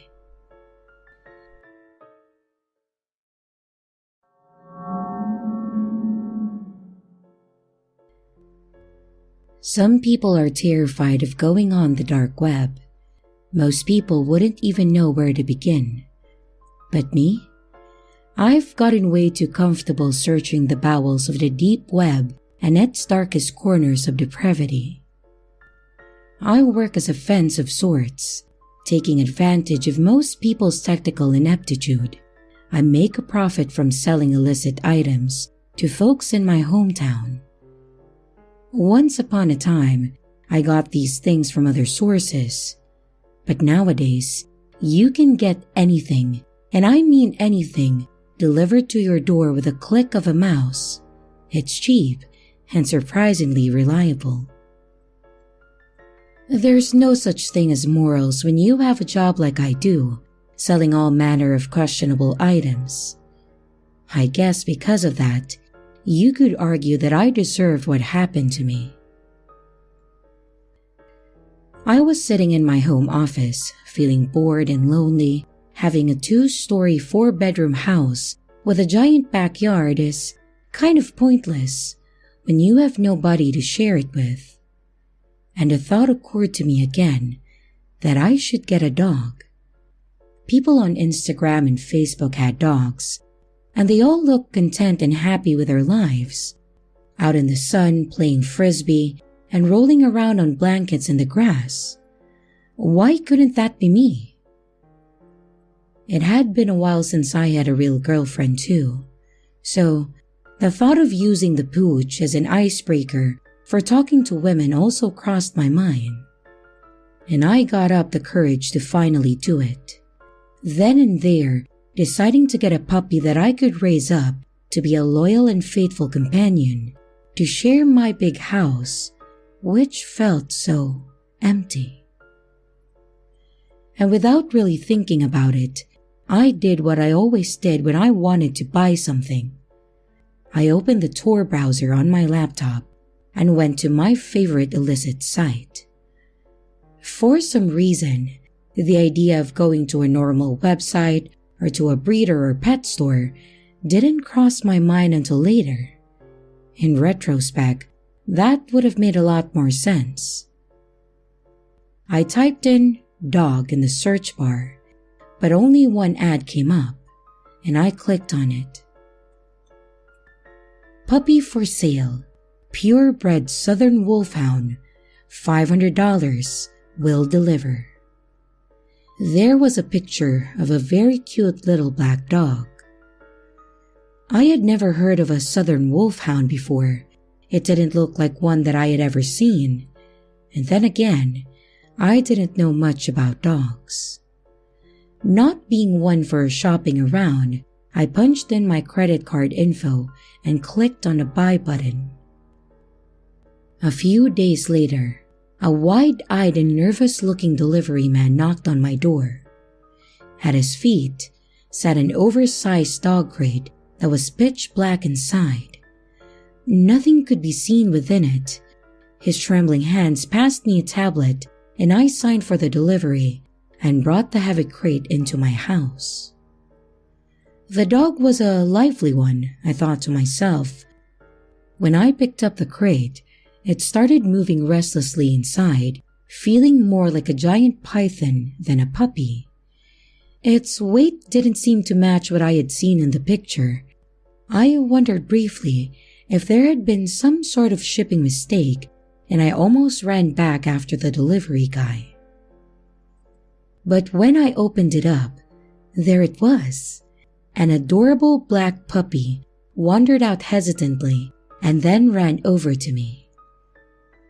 My fears were instantly assuaged as the little scamp began to lick my face, and I fell on my back laughing. I let it jump on me, and we rolled on the ground and played on the floor for a while. A smile stretched wide across my face, and I felt truly happy as I played with the little dog. I took the puppy around the house for a tour, showing him the upstairs first, my bedroom and the office, and he sniffed around the guest room that I had never used, and another that was for storage. I showed him the basement to the little bed that I had bought for him, and he didn't seem particularly interested in it. The strangest thing about the puppy was his weight. He was a hefty little guy. When I tried to pick him up, he weighed a ton, and it didn't make sense. The more I thought about it, the more it made me feel uncomfortable and jittery, like the dog was a hole in the universe leading to unreality, a black hole leading to some other dark place that I didn't want to see. Trying not to dwell too much on that, mostly because It made my brain feel like it was going to turn into scrambled eggs if I did. I decided to take my new puppy out for a walk at the park. I tried to put the leash on him that I had recently bought, but it never seemed to fasten quite right. It was like the collar was too small for him, but it wasn't. I could see that clearly. My mind felt fragmented and wrong as I struggled with it, seeing two realities for a split second. In one reality, I could see my puppy. The other image was like a piece of rolled glass in a shattered mirror, revealing a tremendous wolf-like hound. Its fur was missing in places, bone and exposed muscle peeking out from between its haunches and ribs. The beast's ancient knowing face was full of sharp teeth, bared and snarling at me. Wise, experienced eyes stared through my soul, milky white with cataracts, and dirt was all over the hound and old blood like it had been digging in a graveyard. Soon, we were walking down the street to the park, despite the fact that I had no memory of leaving my house. The puppy was back to being a puppy, and he was off-leash, I noticed. Still, he seemed to be managing well enough. He was staying close by me and was quick to respond when I called to him. It was as if he was already well trained despite his young age. So I decided to just continue on and kept walking towards the park with him. It was a Tuesday afternoon and it was quiet outside, and I didn't see anyone until we got there. Once we got to the park, I saw a few other people were out walking with their dogs in a large open space. It was a huge grassy field, and people would often let their dogs off leash despite the official rules to the contrary. So, I didn't feel as out of place with the pup roaming free there as I had been walking down the street with him. At first, nobody noticed us. But then, the dogs picked up the puppy's scent, one by one. They perked up their ears and stood stock still, staring at us. And they appeared terrified. My little pup, who I hadn't even had time to name yet, began to run towards them. I saw the stunned faces of the dog's owners. Their jaws dropped and they looked suddenly horrified for some reason. I didn't understand it. My dog was just a little puppy. They turned and began to flee. What were they so afraid of? I wondered, chasing after the little guy. And that's when it happened again. A little piece of my life went missing. 1 second, I was there in the park running after the dog, and the next, we were back home again. It was as if I had just lost the last little bit of my life. It seemed like just a second before, we had been in the park and I had been calling after my puppy as he ran away from me, chasing after him. But now, we were back in my living room watching television, an old rerun of The Office on Netflix. Pulling out my cell phone, I checked the time and it was 4:30 p.m. More than 2 hours had passed. I looked down to see the puppy was at my feet, sleeping soundly. At least he was safe. But that didn't make the blackout that I had just experienced feel any better. "What happened, boy?" I asked the dog, as if he would be able to tell me. He just kept snoring, and I noticed that there was blood on his paws and on his face. Feeling more scared than I had been in a long time, I tried to recall what had happened. Nothing came back to me, no matter how hard I searched my memories. And this had never happened before, and it really frightened me. I hoped my memories would come back to me, but they never did. And worse yet, over the following weeks it happened again and again, the blackouts. Every time that I left the house with a dog, my life would seem to disappear. Time would disappear. I would step out the door, then find myself immediately back inside with hours missing from my day. The blank periods would get longer and longer, and after a couple weeks, I was up to missing 8-hour chunks from my life, which I could remember no details from. It seemed to always be when I left the house, so I started doing that less and less, hiding indoors and never leaving my home. I ordered my groceries delivery, and I became a hermit. The puppy seemed content though, and he was growing at a rapid pace. Despite the fact that we spent all hours together, even I could notice the changes. Overnight, he seemed to sprout up a couple inches, and every morning I would see he was bigger than before. And when I looked at the dog, every worry that I had about the missing fragments of my life disappeared. Only the puppy mattered. He was what was important. The warmth I felt when I was holding him, and how he looked at me like I was the only thing that mattered to him as well. Eventually, my friends started to get concerned about me. My old buddy Tom called, saying that he hadn't seen me in a while. I told him that I was fine, I just didn't want to leave the house because I had a new puppy.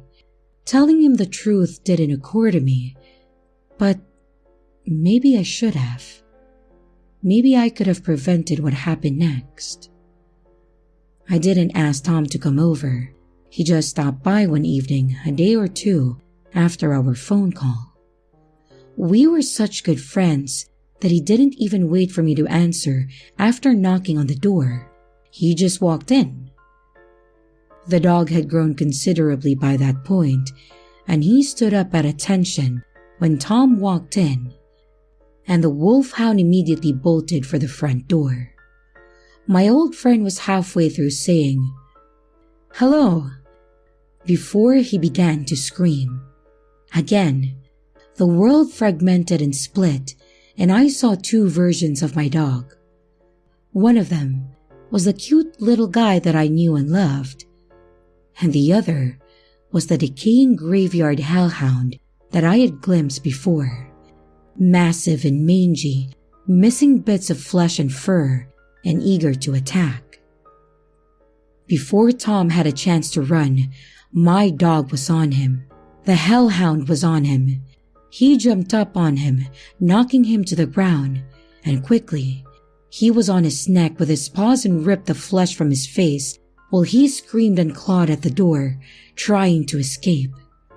I ran over to pull the dog off my old friend, and when I reached out to grab him, to try to stop him as he tore muscle from bone and gouged out Tom's eyes with his teeth, he snapped at me.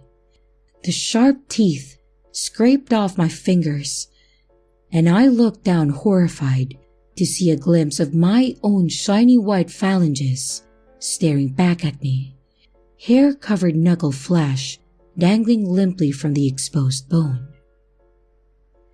I recoiled from him, screaming, and ran. Tom was already dead by the time that I got upstairs. His screams cut short as the evil wolf ripped out his larynx. Slamming the door to my office shut behind me, I locked the door. I am back in my office where all this started. I'm terrified to go back out that door, now that a hellhound has a taste of my flesh. I doubt that he'd be able to resist.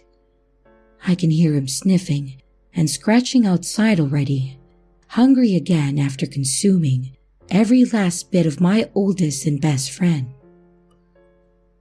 There wasn't much to do other than wait for my inevitable demise, so I decided to browse the dark web again. I wanted to see something. I went back to the same hidden site again, navigating through a series of back doors to get there, clicking secret icons, hidden and obscure websites. And once I arrived there, I typed the word dog into the search bar again. The same exact ad came up, identical. Puppy for sale, purebred southern wolfhound, $500 will deliver.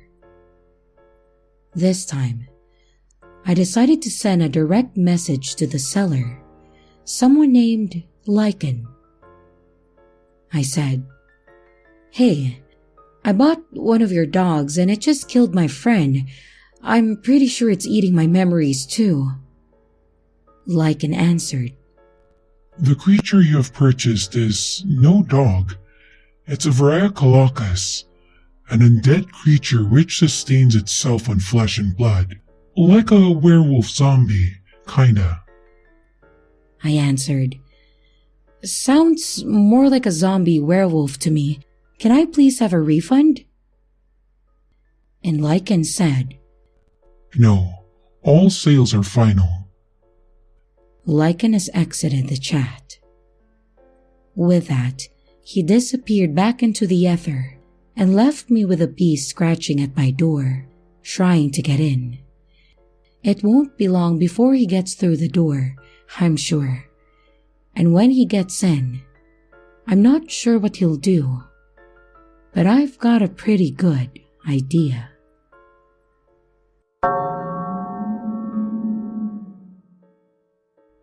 When my brother Noel went missing last year, the police were of little help. They told us not to worry, that it was far more difficult to disappear than it was made to look on TV or in the movies. Most people turn up on their own after a while, and their families find out, or pretend to find out, that the missing person's life was a little less respectable than they had claimed, a little bit darker and more mysterious. Some people live two lives, and nobody knows it but them. I did my own research and found this much was true. According to statistics, the chance of abduction by a stranger was less probable than being struck by lightning. You were much more likely to be kidnapped by someone you knew, and far more likely still to not be kidnapped at all. But despite their vague assurances and unfounded assumptions, Noel never did come back. The weeks and months went by, and there was no word, and it seemed like the police had given up or forgotten about him. Digging through his belongings, I tried desperately to find something that would give a clue to his whereabouts, and his computer was the best bet, I figured, since it was where he spent the majority of his time. Noel had worked as a database specialist for a big company named Proteon, and despite the fact that he had explained what he had did to me a number of times, I never could properly figure it out. If people ask, I told them he was a computer programmer, since that was at least something most people could understand. He was an expert at assembling and troubleshooting computers, since my dad had owned a PC repair business when we were kids, and Noel had taken quickly to technology as a child. He was building machines for my dad's customers in his spare time when he was still in his teens, and later, he went to college for computer sciences and only become more proficient over the years. Lately, he'd been experimenting with app design in his spare time and had gotten pretty good at it. He had told me that he was working on one app in particular that was extremely different from anything else on the market. I had hoped that the other programmer that he had been working with would know something, but I tracked him down, and that resulted in a dead end as well. Upon meeting the guy I found, he was peculiar, a disheveled-looking Satanist who refused to make eye contact with me and offered no useful information. He told me Noel had been of great help in his project, but said the rest was top secret. So, I went home defeated once again. Noel's old computer was set up on my desk, so I turned it on and sat down, resolved to do some more digging. I logged into his email.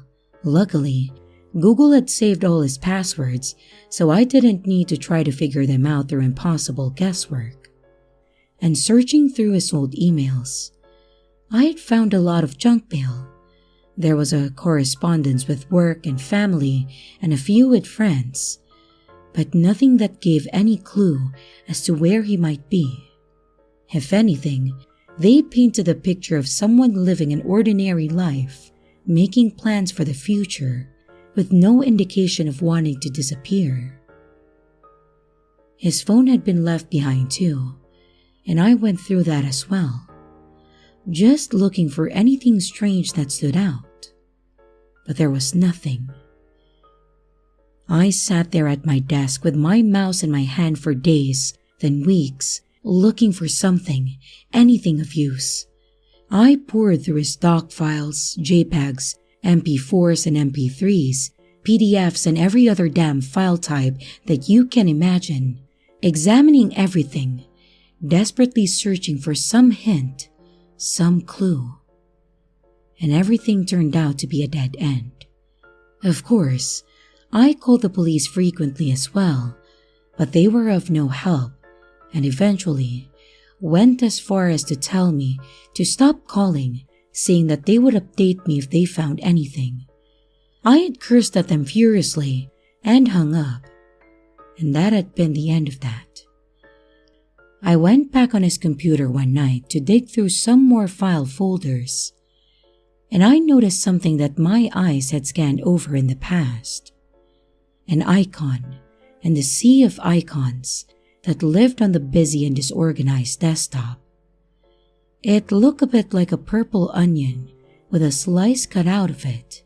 I clicked on it, and a dialog box with a loading bar appeared briefly. Then, a purple window opened up that looked like a web browser, and I realized that was exactly what it was. Tor browser, it said at the top.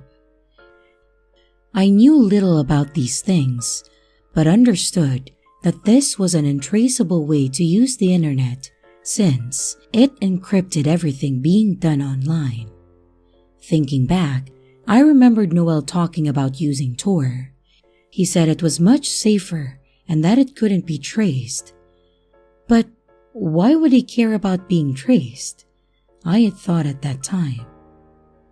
Maybe there was a good reason after all. Suddenly, my cell phone chimed and I went over to it quickly and I looked at the message. It was a URL. Another text came through, and this one was a typed message from someone. Enter the URL on Tor.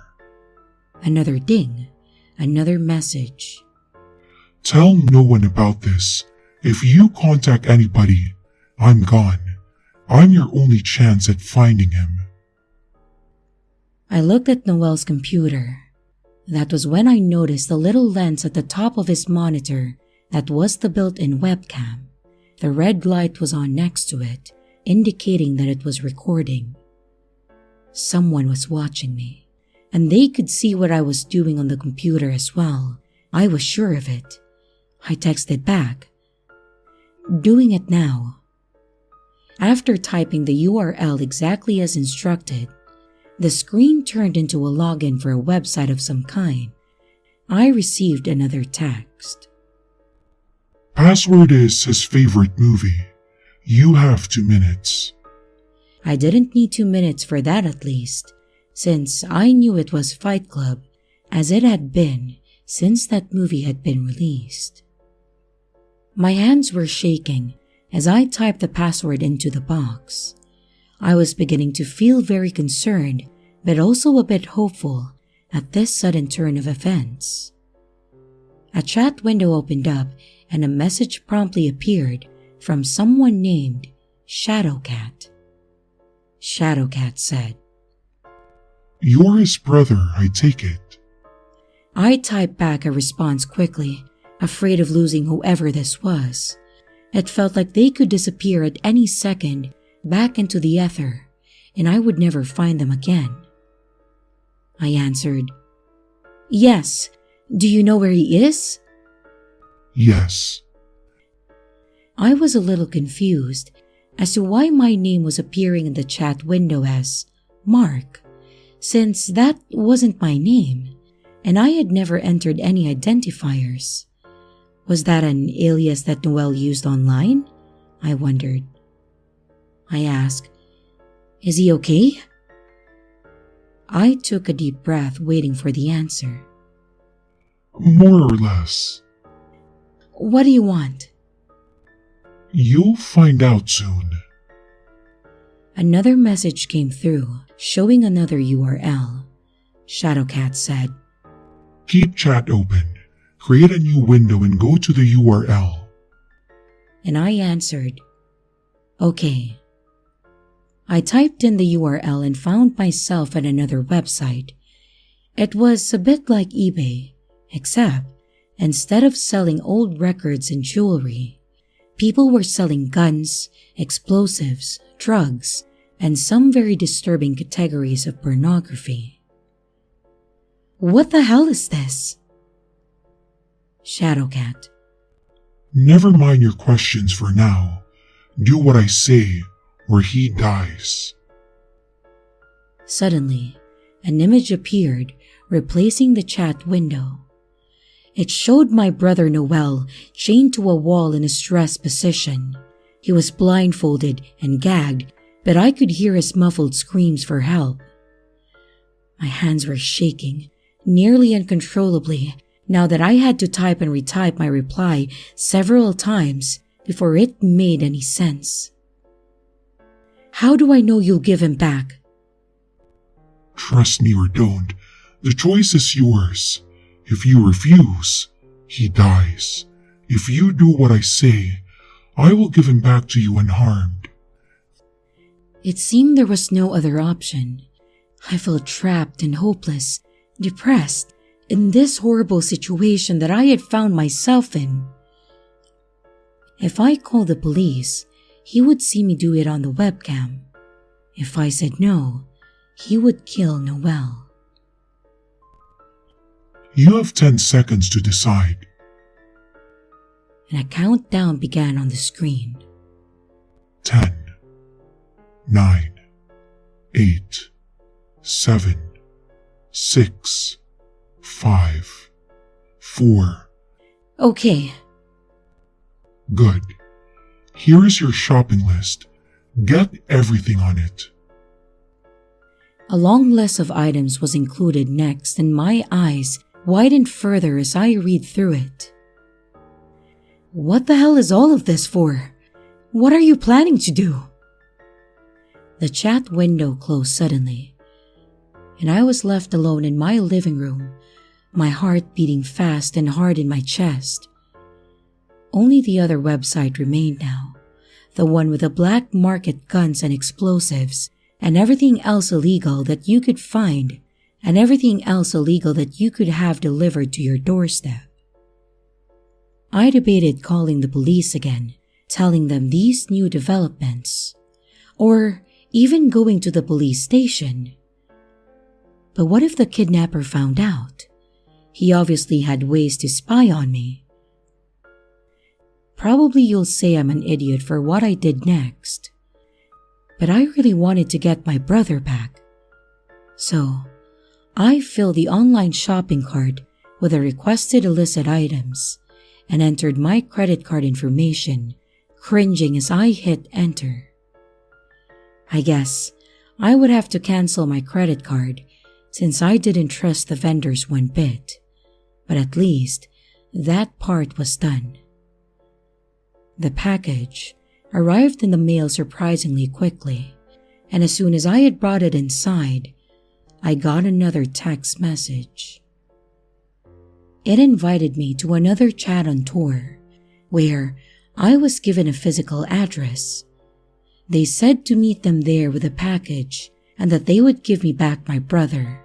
I was to tell no one where I was going. It was dark by the time that I had arrived at the old warehouse in the industrial section of town. The place was abandoned, and there were no lights to illuminate the parking lot as I pulled in. My trunk had some cargo in it, that would surely get me a couple decades in prison, if not more. Terrified, I sat in my car, still gripping the steering wheel tightly with both hands, despite the car being turned off, and I had no idea what was going to happen next. My cell phone chimed and I nearly jumped out of my skin. It was a text message. Come inside through the east door. I did a bit of a quick geography to determine which way I was facing and decided that was the door that I was looking at, right in front of me. Taking a deep breath, I got out of the car. I popped the trunk and grabbed the duffel bag that I had brought with the illicit items packed inside. The gravel crunched beneath my feet as I made my way across the parking lot. My hand shook as I reached out and grasped the doorknob, turned it, and went into the dark cavernous space inside the warehouse. As difficult as it was to see outside, it was even darker in there. Taking a few more frightened steps forward, I found my eyes did not adjust to the dark. The door clanged and shut behind me, and I jumped, feeling my heart skip a beat. "Hello?" My voice echoed back behind me. Did you bring everything? I jumped, startled, when I heard the voice. It was raspy and high-pitched and made the hair stand up on the back of my neck at the sound of it, like fingernails across a chalkboard. Yes. Good. Bring it this way. Terrified, I stepped forward into the pitch blackness, unsure if I would run into something. I moved slowly and deliberately, hoping not to hurt myself. He's got it for us. He has it all. Yes. Suddenly, I realized there was not just one voice speaking, but many.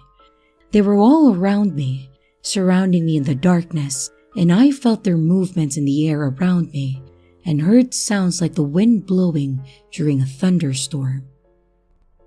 Poisons. Acids. Knives. Explosives. Boomed a voice from the corner. Guns and bullets and snake venom. I heard them moving closer now, inching towards me. Their voices were in my ears as I backed away. "Where is my brother? Show him to me or you get nothing." I was terrified, but determined to get Noel back, come hell or high water. Or maybe we'll keep you as well, little brother. Maybe someone will want you back badly enough to bring us more offerings, more dark treasures. I could feel them very close now, could hear their breathing and feel their proximity to me, causing my skin to break out in goosebumps. My mind raced, desperate to think of what I could do to get out. These creatures, these demons, whatever they were, had no intention of letting me leave. And I had a sudden brainstorm. I reached out into my pocket and pulled out my cell phone. Quickly, I hit the button for the flashlight function. If there was anything these creatures would be affected by, I guess by their choice of habitat, and it would be light. "These are demons born of darkness," my lizard brain whispered. "They are not accustomed to anything but blackness." And the white light cut through the darkness like a knife.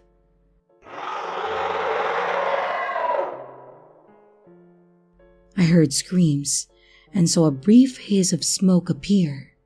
Around the edges of the light, I caught glimpses of vague forms of humanoid shapes. They recoiled from the light, and I felt and heard them moving towards me from behind.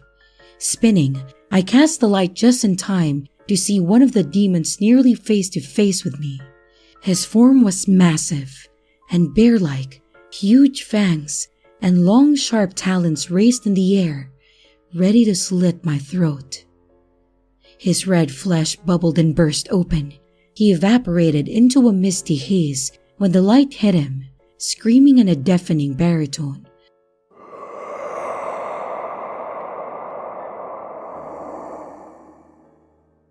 Realizing that the light had the power to destroy them now, or at least send them back to hell where they came from, I spun around and round with the light, trying to incinerate them all.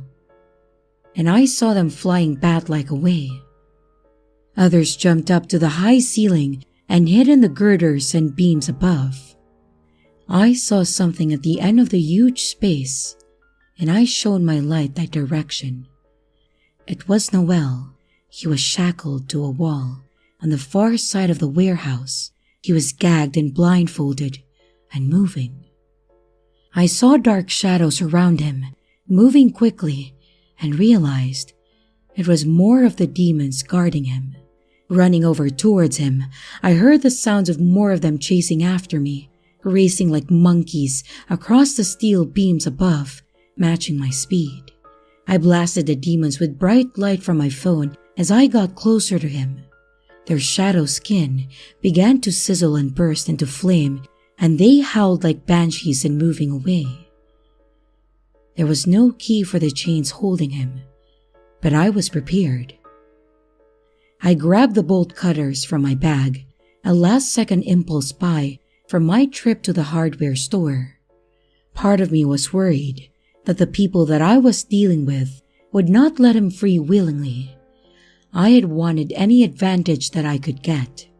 The bolt cutters went through the chains with an effort, and the one holding his wrist snapped with a satisfying noise, and his arm fell down limply to his side.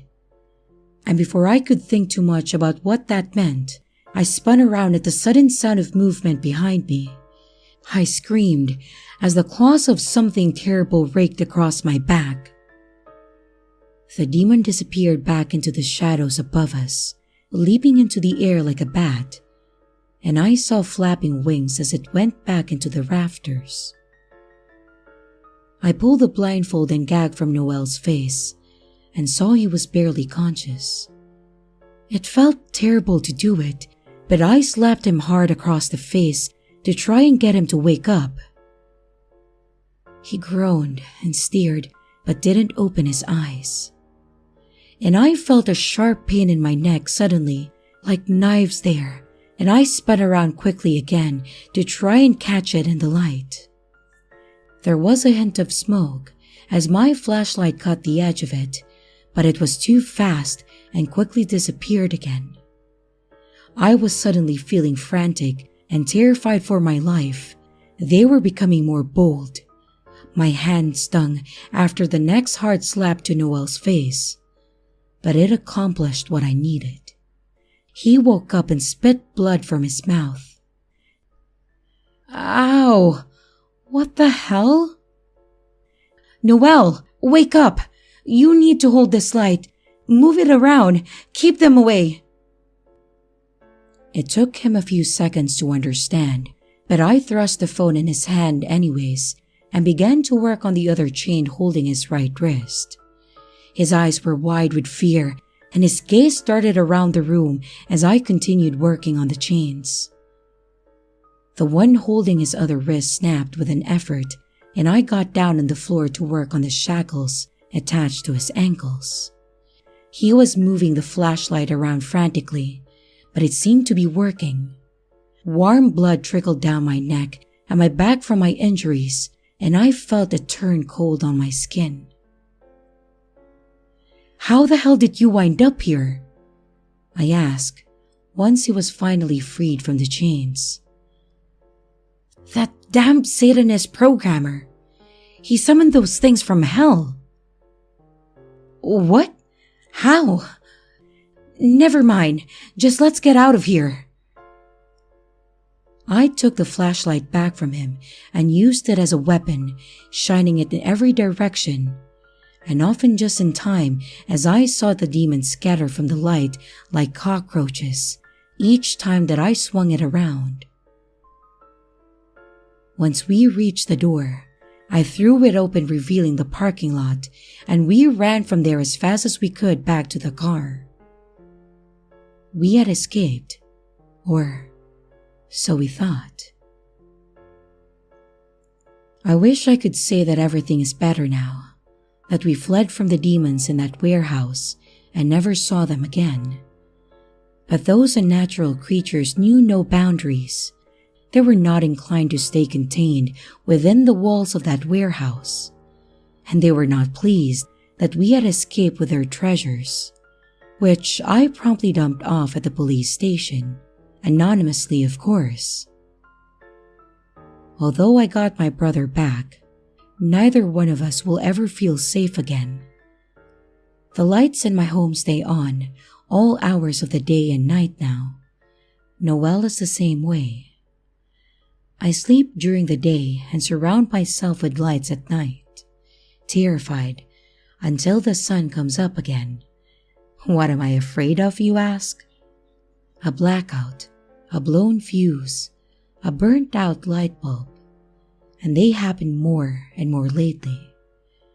Always I see them in the shadows, waiting, watching, patient, for their chance, for darkness to fall.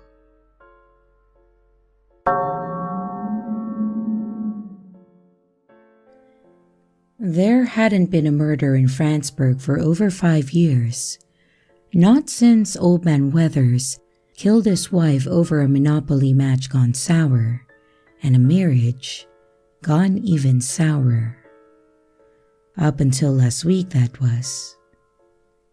Now, I've got 3 different files sitting on my desk with 3 different victims.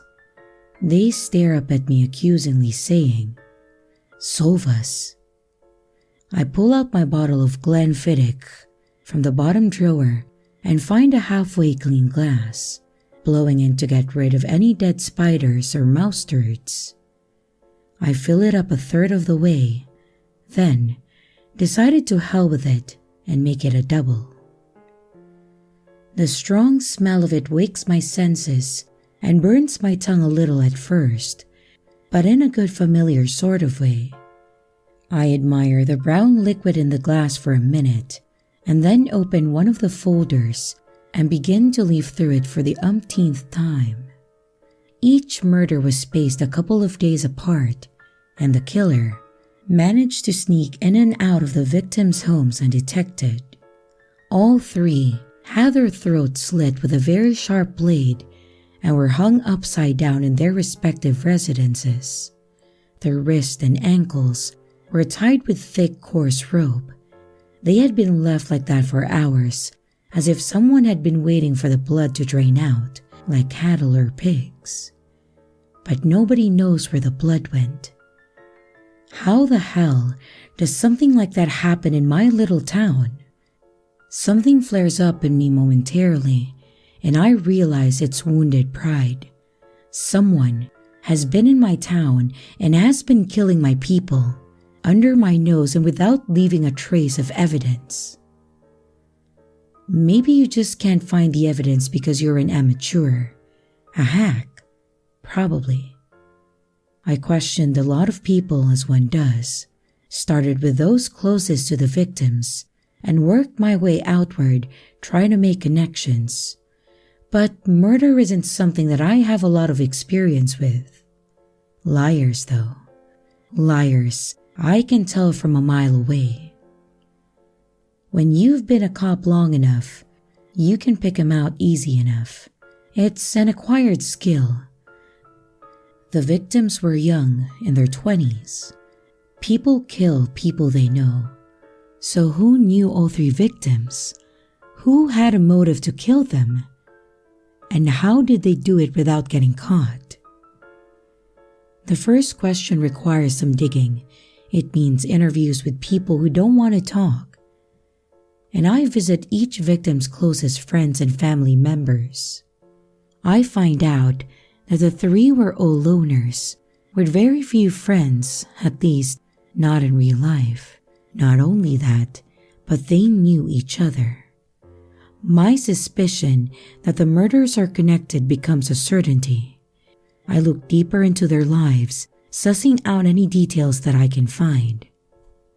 They were all gamers, professional ones apparently, not something I had thought possible. To my surprise, when I ask about the details, the answer is always the same. Each victim was obsessed with a computer game called League of Legends. More questions lead to more answers, and eventually, after a lot of puzzle pieces coming together, I figured out how the victims were all connected. It turns out they were all in a clan together, which means they play the game together as a team. Teams in League of Legends are made up of 5 members, so that leaves 2 more people out of there, who are either potential victims or potential murderers. I have to find the other members of the clan. The 2 are like missing pieces from a jigsaw puzzle, and without them, I can't see the whole picture. So I track them down.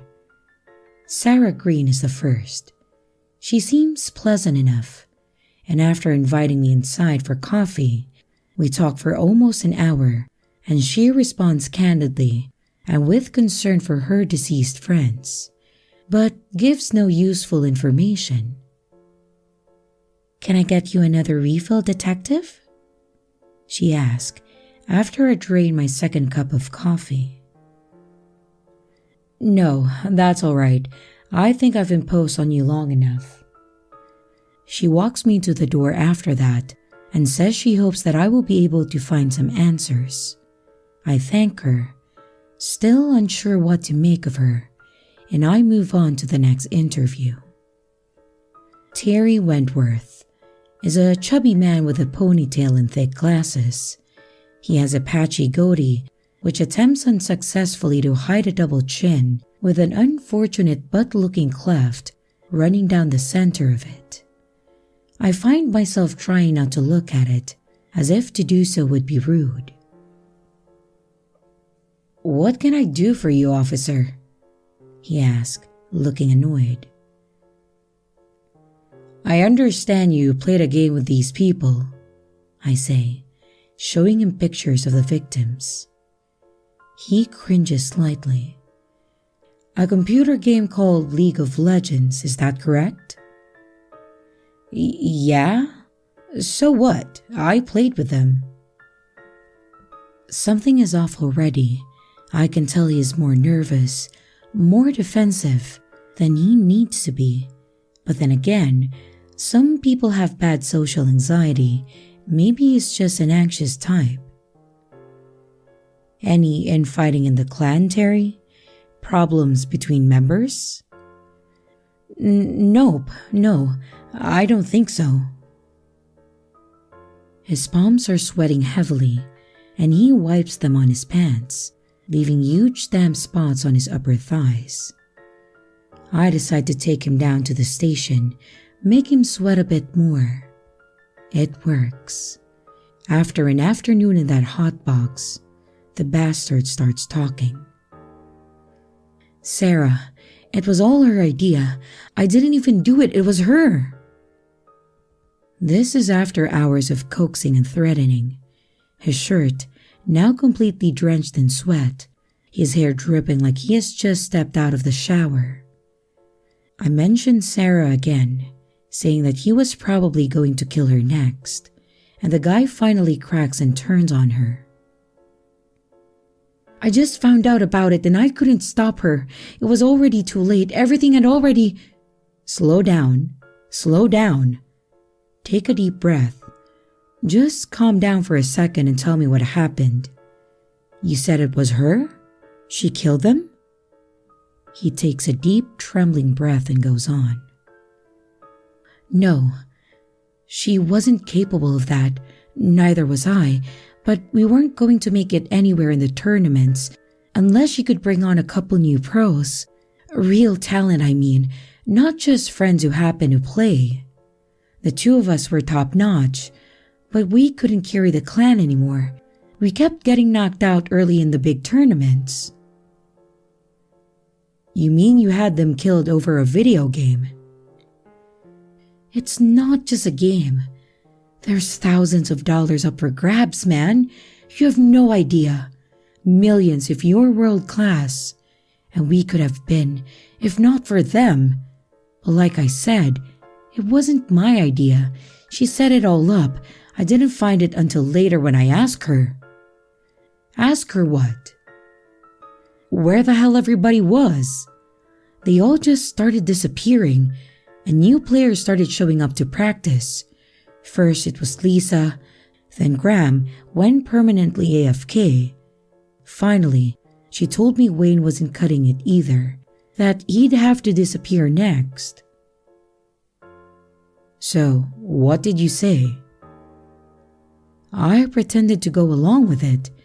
That's what I do sometimes if I want to find out how far gone somebody is.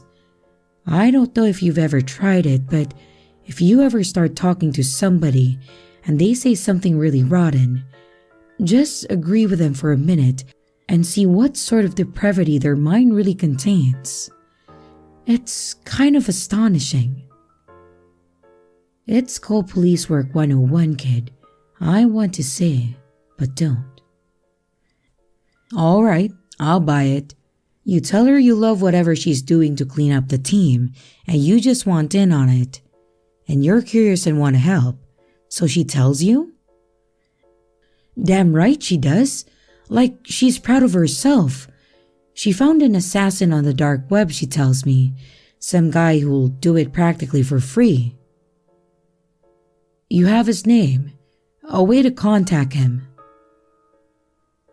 I try hard not to show my hand, but I'm getting excited at the prospect of catching this guy, and my questions come a little too fast, making him bristle momentarily. Man, I can't tell you that. If she finds out I said anything, she's coming after me next. Listen, kid. I say in my best friendly cop impersonation. You're doing the right thing here. Let me follow up on this and I'll make sure she goes away for a long time, for the rest of her life. You didn't do anything you say, right? So, you've got nothing to worry about, but you have to tell me the truth, everything. Now, who is this guy? He looks at me darkly and seems to brood on the question for a while, but eventually he answers. He explains to me how to reach the assassin and how it was all arranged. Sarah is sitting in front of the computer screen with a sad look on her face. He's going to kill all of us. Who is Sarah? She looks at the blank screen, dark, empty. Him. A shiver runs down my spine and my flesh breaks out in goose pimples. We can protect you from him, I say, but the promise rings hollow, my voice empty and false even to my own ears. No, you can't. She sighs and turns the computer on, waits for it to boot up. Within a few minutes, she has logged onto the Tor browser and is into some chat room. She types something into the window and waits. I hold my breath without meaning to. Suddenly, the screen goes completely dark and the chat window disappears. Despite the heat of the day, it feels cold in the room, then freezing. I exhale and can see my breath hang in the air. My teeth begin to clack together and chatter. Who is he? The voice is like a thunder crash coming from the computer, and I understand immediately why she was so scared. It was a wonder the speakers don't blow out. My ears are ringing, and I feel like the room is still echoing and reverberating with the sound of it. There is a presence watching us. I can feel it. I don't know how else to explain it, but it feels like when you are walking down the street and you sense someone is watching you from behind. Have you ever felt that? Like eyes are tickling your neck, and you turn and see that, of course, there is someone staring at you from the front window of their house. I feel that now, but all over, their eyes in the walls, ceiling and floors all watching me, and my skin tingles and I shiver. That's Detective Slate, she says in a monotone, betraying me immediately. He wants to catch you. I told him that's silly, but he doesn't listen. The young woman's face is visible in the reflection of the monitor, and I see her eyes staring far off into the distance, as if she is hypnotized. Then that deep voice begins to speak again, and I find myself unable to do anything but listen. Look into the darkness, Detective Slate. Don't you want to experience it for yourself? Don't you want to sleep, Detective? Aren't you tired? Suddenly, out of nowhere, there are 5 men grabbing me and wrestling me to the floor. My heart is beating out of my chest, and I am stunned to see that my service revolver is in my hand, clenched tight in my fist. Yet, I have no memory of removing it from its holster. The coldness of the barrel touches my temple, and my fingers is on the trigger, trying desperately to pull it, despite my terrified brain pleading for it to listen, to stop, to relax. I don't want to die. I don't want to die. And yet my index finger continues to squeeze down on the trigger as if possessed. My old partner Stevie, who has gotten there first, is wrestling with me desperately and finally manages to pry my hand from the gun. Later, I try to explain to them that it wasn't me, that I didn't want to do it. Something made me do it. He made me do it. I look up and see Sarah is now banging her head down hard against the steel table. As if she has no control over herself, she brings her face down again and again, and blood begins to spatter and spray. Parts of her face shear off, exposing muscle and bone beneath. And still, she doesn't stop. Her teeth break and chip pieces fly and scatter everywhere. "What the hell?" another officer is saying, letting go of me and rushing over to her. Then he makes the mistake of looking at the screen as well. In rapid motion, too quickly for anyone to stop him, he pulls his pistol from the holster, cocks it, and holds the gun up to his temple. The blast is deafening in the small cement-walled room. It echoes, piercing my ears and turning them deaf for a while, then making them ring. I feel like needles are stabbing into my eardrums, and I clap my hands over them protectively. But then, my eyes betray me and I find my gaze drifting back to the beckoning blackness of the computer screen, as if a siren song for that sense is calling me to stare at the darkness of that empty black rectangle. One very savvy officer who has been watching everything with wide eyes from the doorway runs in. He was not in an angle where he could see the screen and seems unaffected by it. He slams the laptop shut and then picks it up and throws it hard on the floor where it breaks to pieces.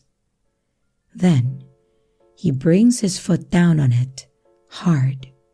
He crunches it beneath his polished black shoe and looks up at us with a sweating, anxious face. "I'm sorry, boss," he says to me, looking worried for his job. On an ordinary day, he would have every right to be. But today is no ordinary day. I had to. Don't apologize. You just saved all of our lives. Thank you. We look around the room and take in the bloodbath which surrounds us. An officer dead from a self-inflicted gunshot wound to the head. A suspect or witness dead, while in our custody from repeated blunt force injuries to her face, also self-inflicted. Officers began to crowd the room from the pit where they were stationed at their desk when the gunshot went off. People are asking 1,000 questions, and I don't know what to tell them, or what I even believe myself. The captain sends me home without pay, pending an investigation. It doesn't matter how many people vouch for me, how many saw the madness for themselves. It matters how it all looks. And there's no explaining what happened to a rational person. Even I can hardly believe it, and I witnessed it myself.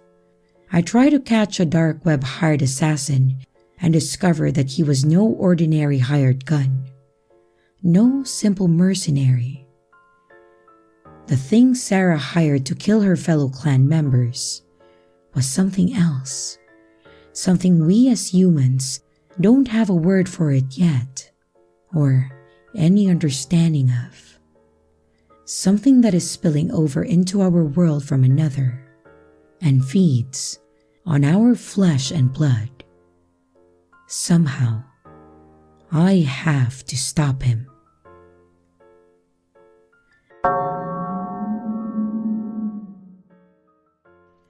Okay, so I'm just gonna go right on the topic here, since my background or way of living doesn't matter in this case.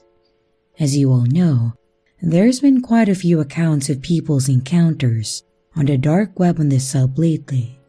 I usually read all of them because it intrigues and scares me, and maybe that's why I ended up dreaming about it a few days ago.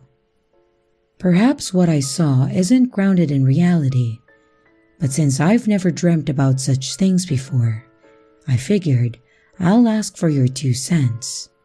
So let's get to it. I can't recall the fine details of most of this dream, but I do remember the basics. In the dream, I got in my hands on a Tor browser because obviously I was able to go onto the deep web.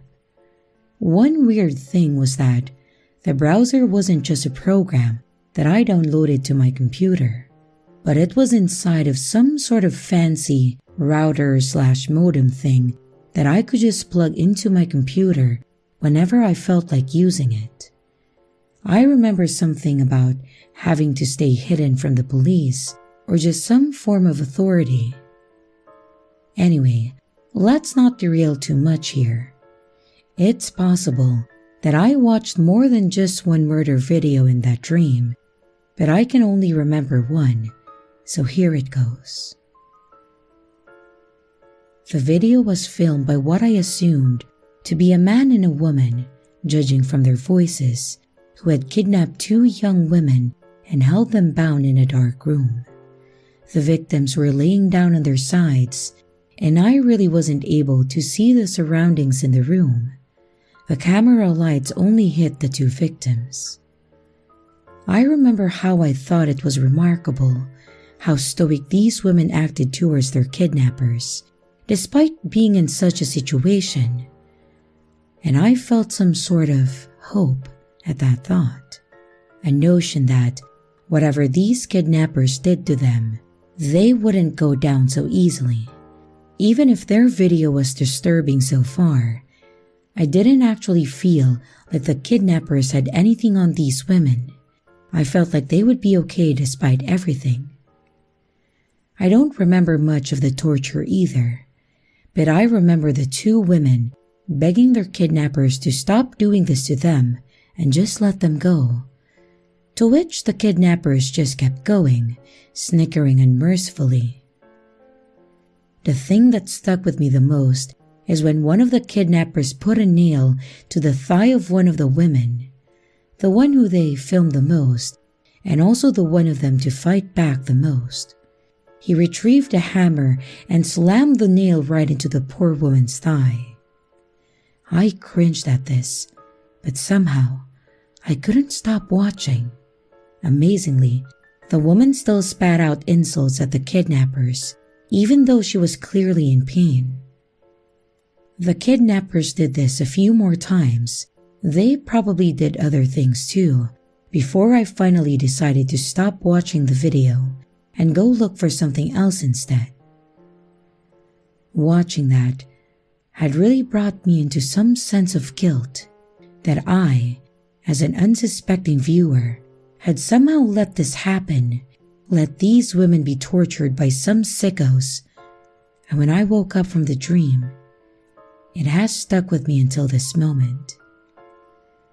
The reason I came here to you, No Sleep, is because I felt there's something that I should ask those of you who've actually been on the deep or shadow web. Do you recall ever actually seeing a video like the one I've just described? It's probably stupid of me, but I can't help but wonder where this dream even came from, since I've never dreamt about such things before that I can remember, and if there might be some truth to it.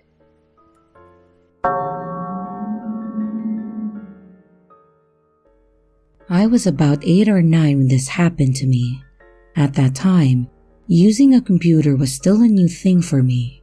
We are roughly talking about 12 years ago, where, as a kid, you only used the computer to play games, and simply searching dumb stuff on a laptop seemed like a good idea, or in my case, my grandmother's laptop. Now, a little context. I never really told anyone about this, because it's kind of a tricky conversation to come to, and the deep web at that time was pretty much still unknown where I lived.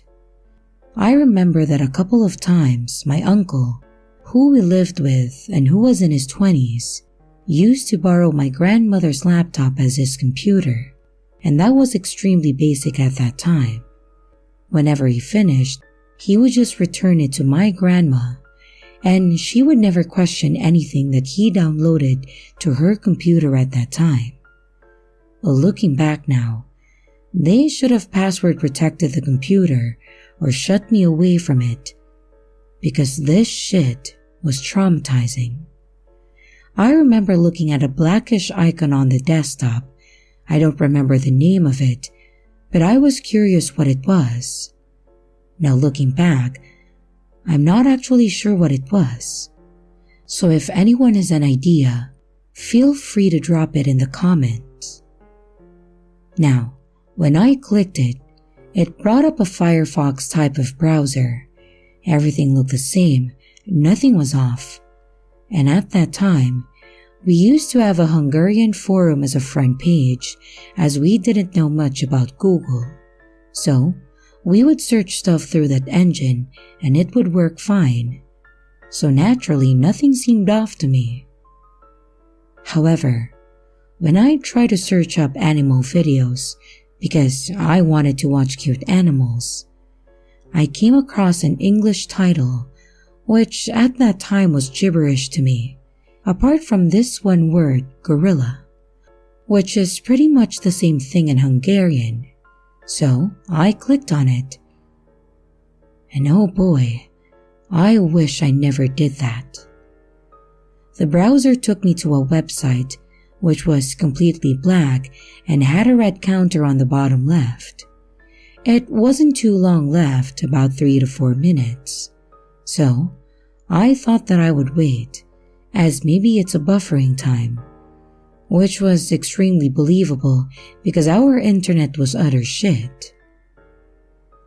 And even now when I think about it, my heart rate increases and I just feel sick to my stomach.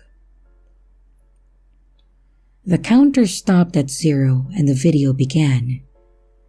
I saw this girl, and to my best guess, she must have been around 17 to 23, just casually laying on a mattress on a floor. Then she sat up. It was kind of hard to tell much detail, as the room was mostly dark and there was only just a slight red light that barely made anything visible. The pixels, didn't make it any easier to see neither.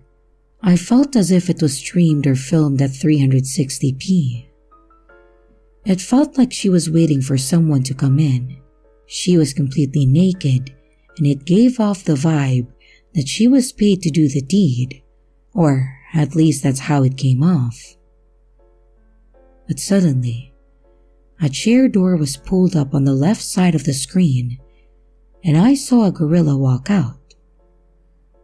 At this time, my heart was beating so fast that I was surprised that I didn't pass out.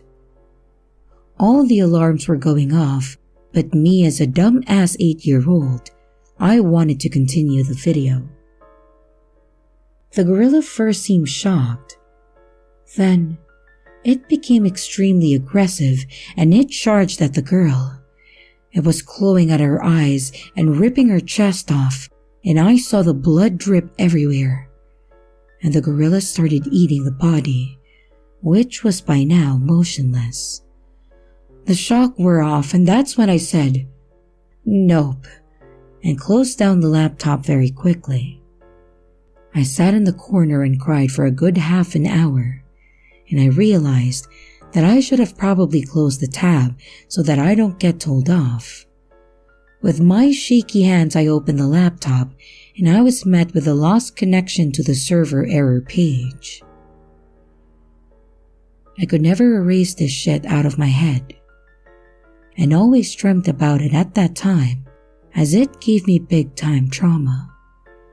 But until this day, I'm scared to share this story with anyone, because I don't want them to think that I was a psycho and just made up this story because I want attention or something else.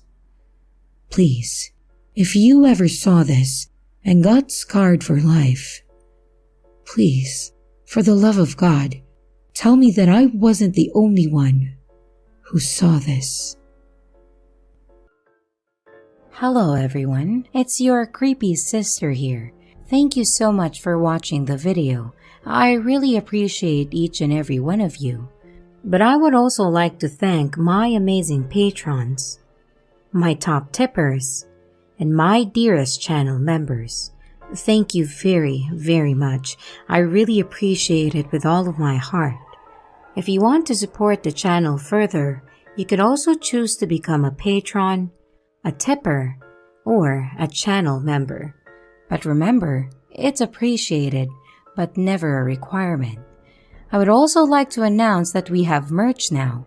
The link is in the description of the video, along with all my other social media links, like my Discord server, Twitter, Instagram, and others. You can connect with me and send your stories there. And don't forget to like and subscribe if you haven't yet, and comments are highly appreciated. And remember, your fear feeds me.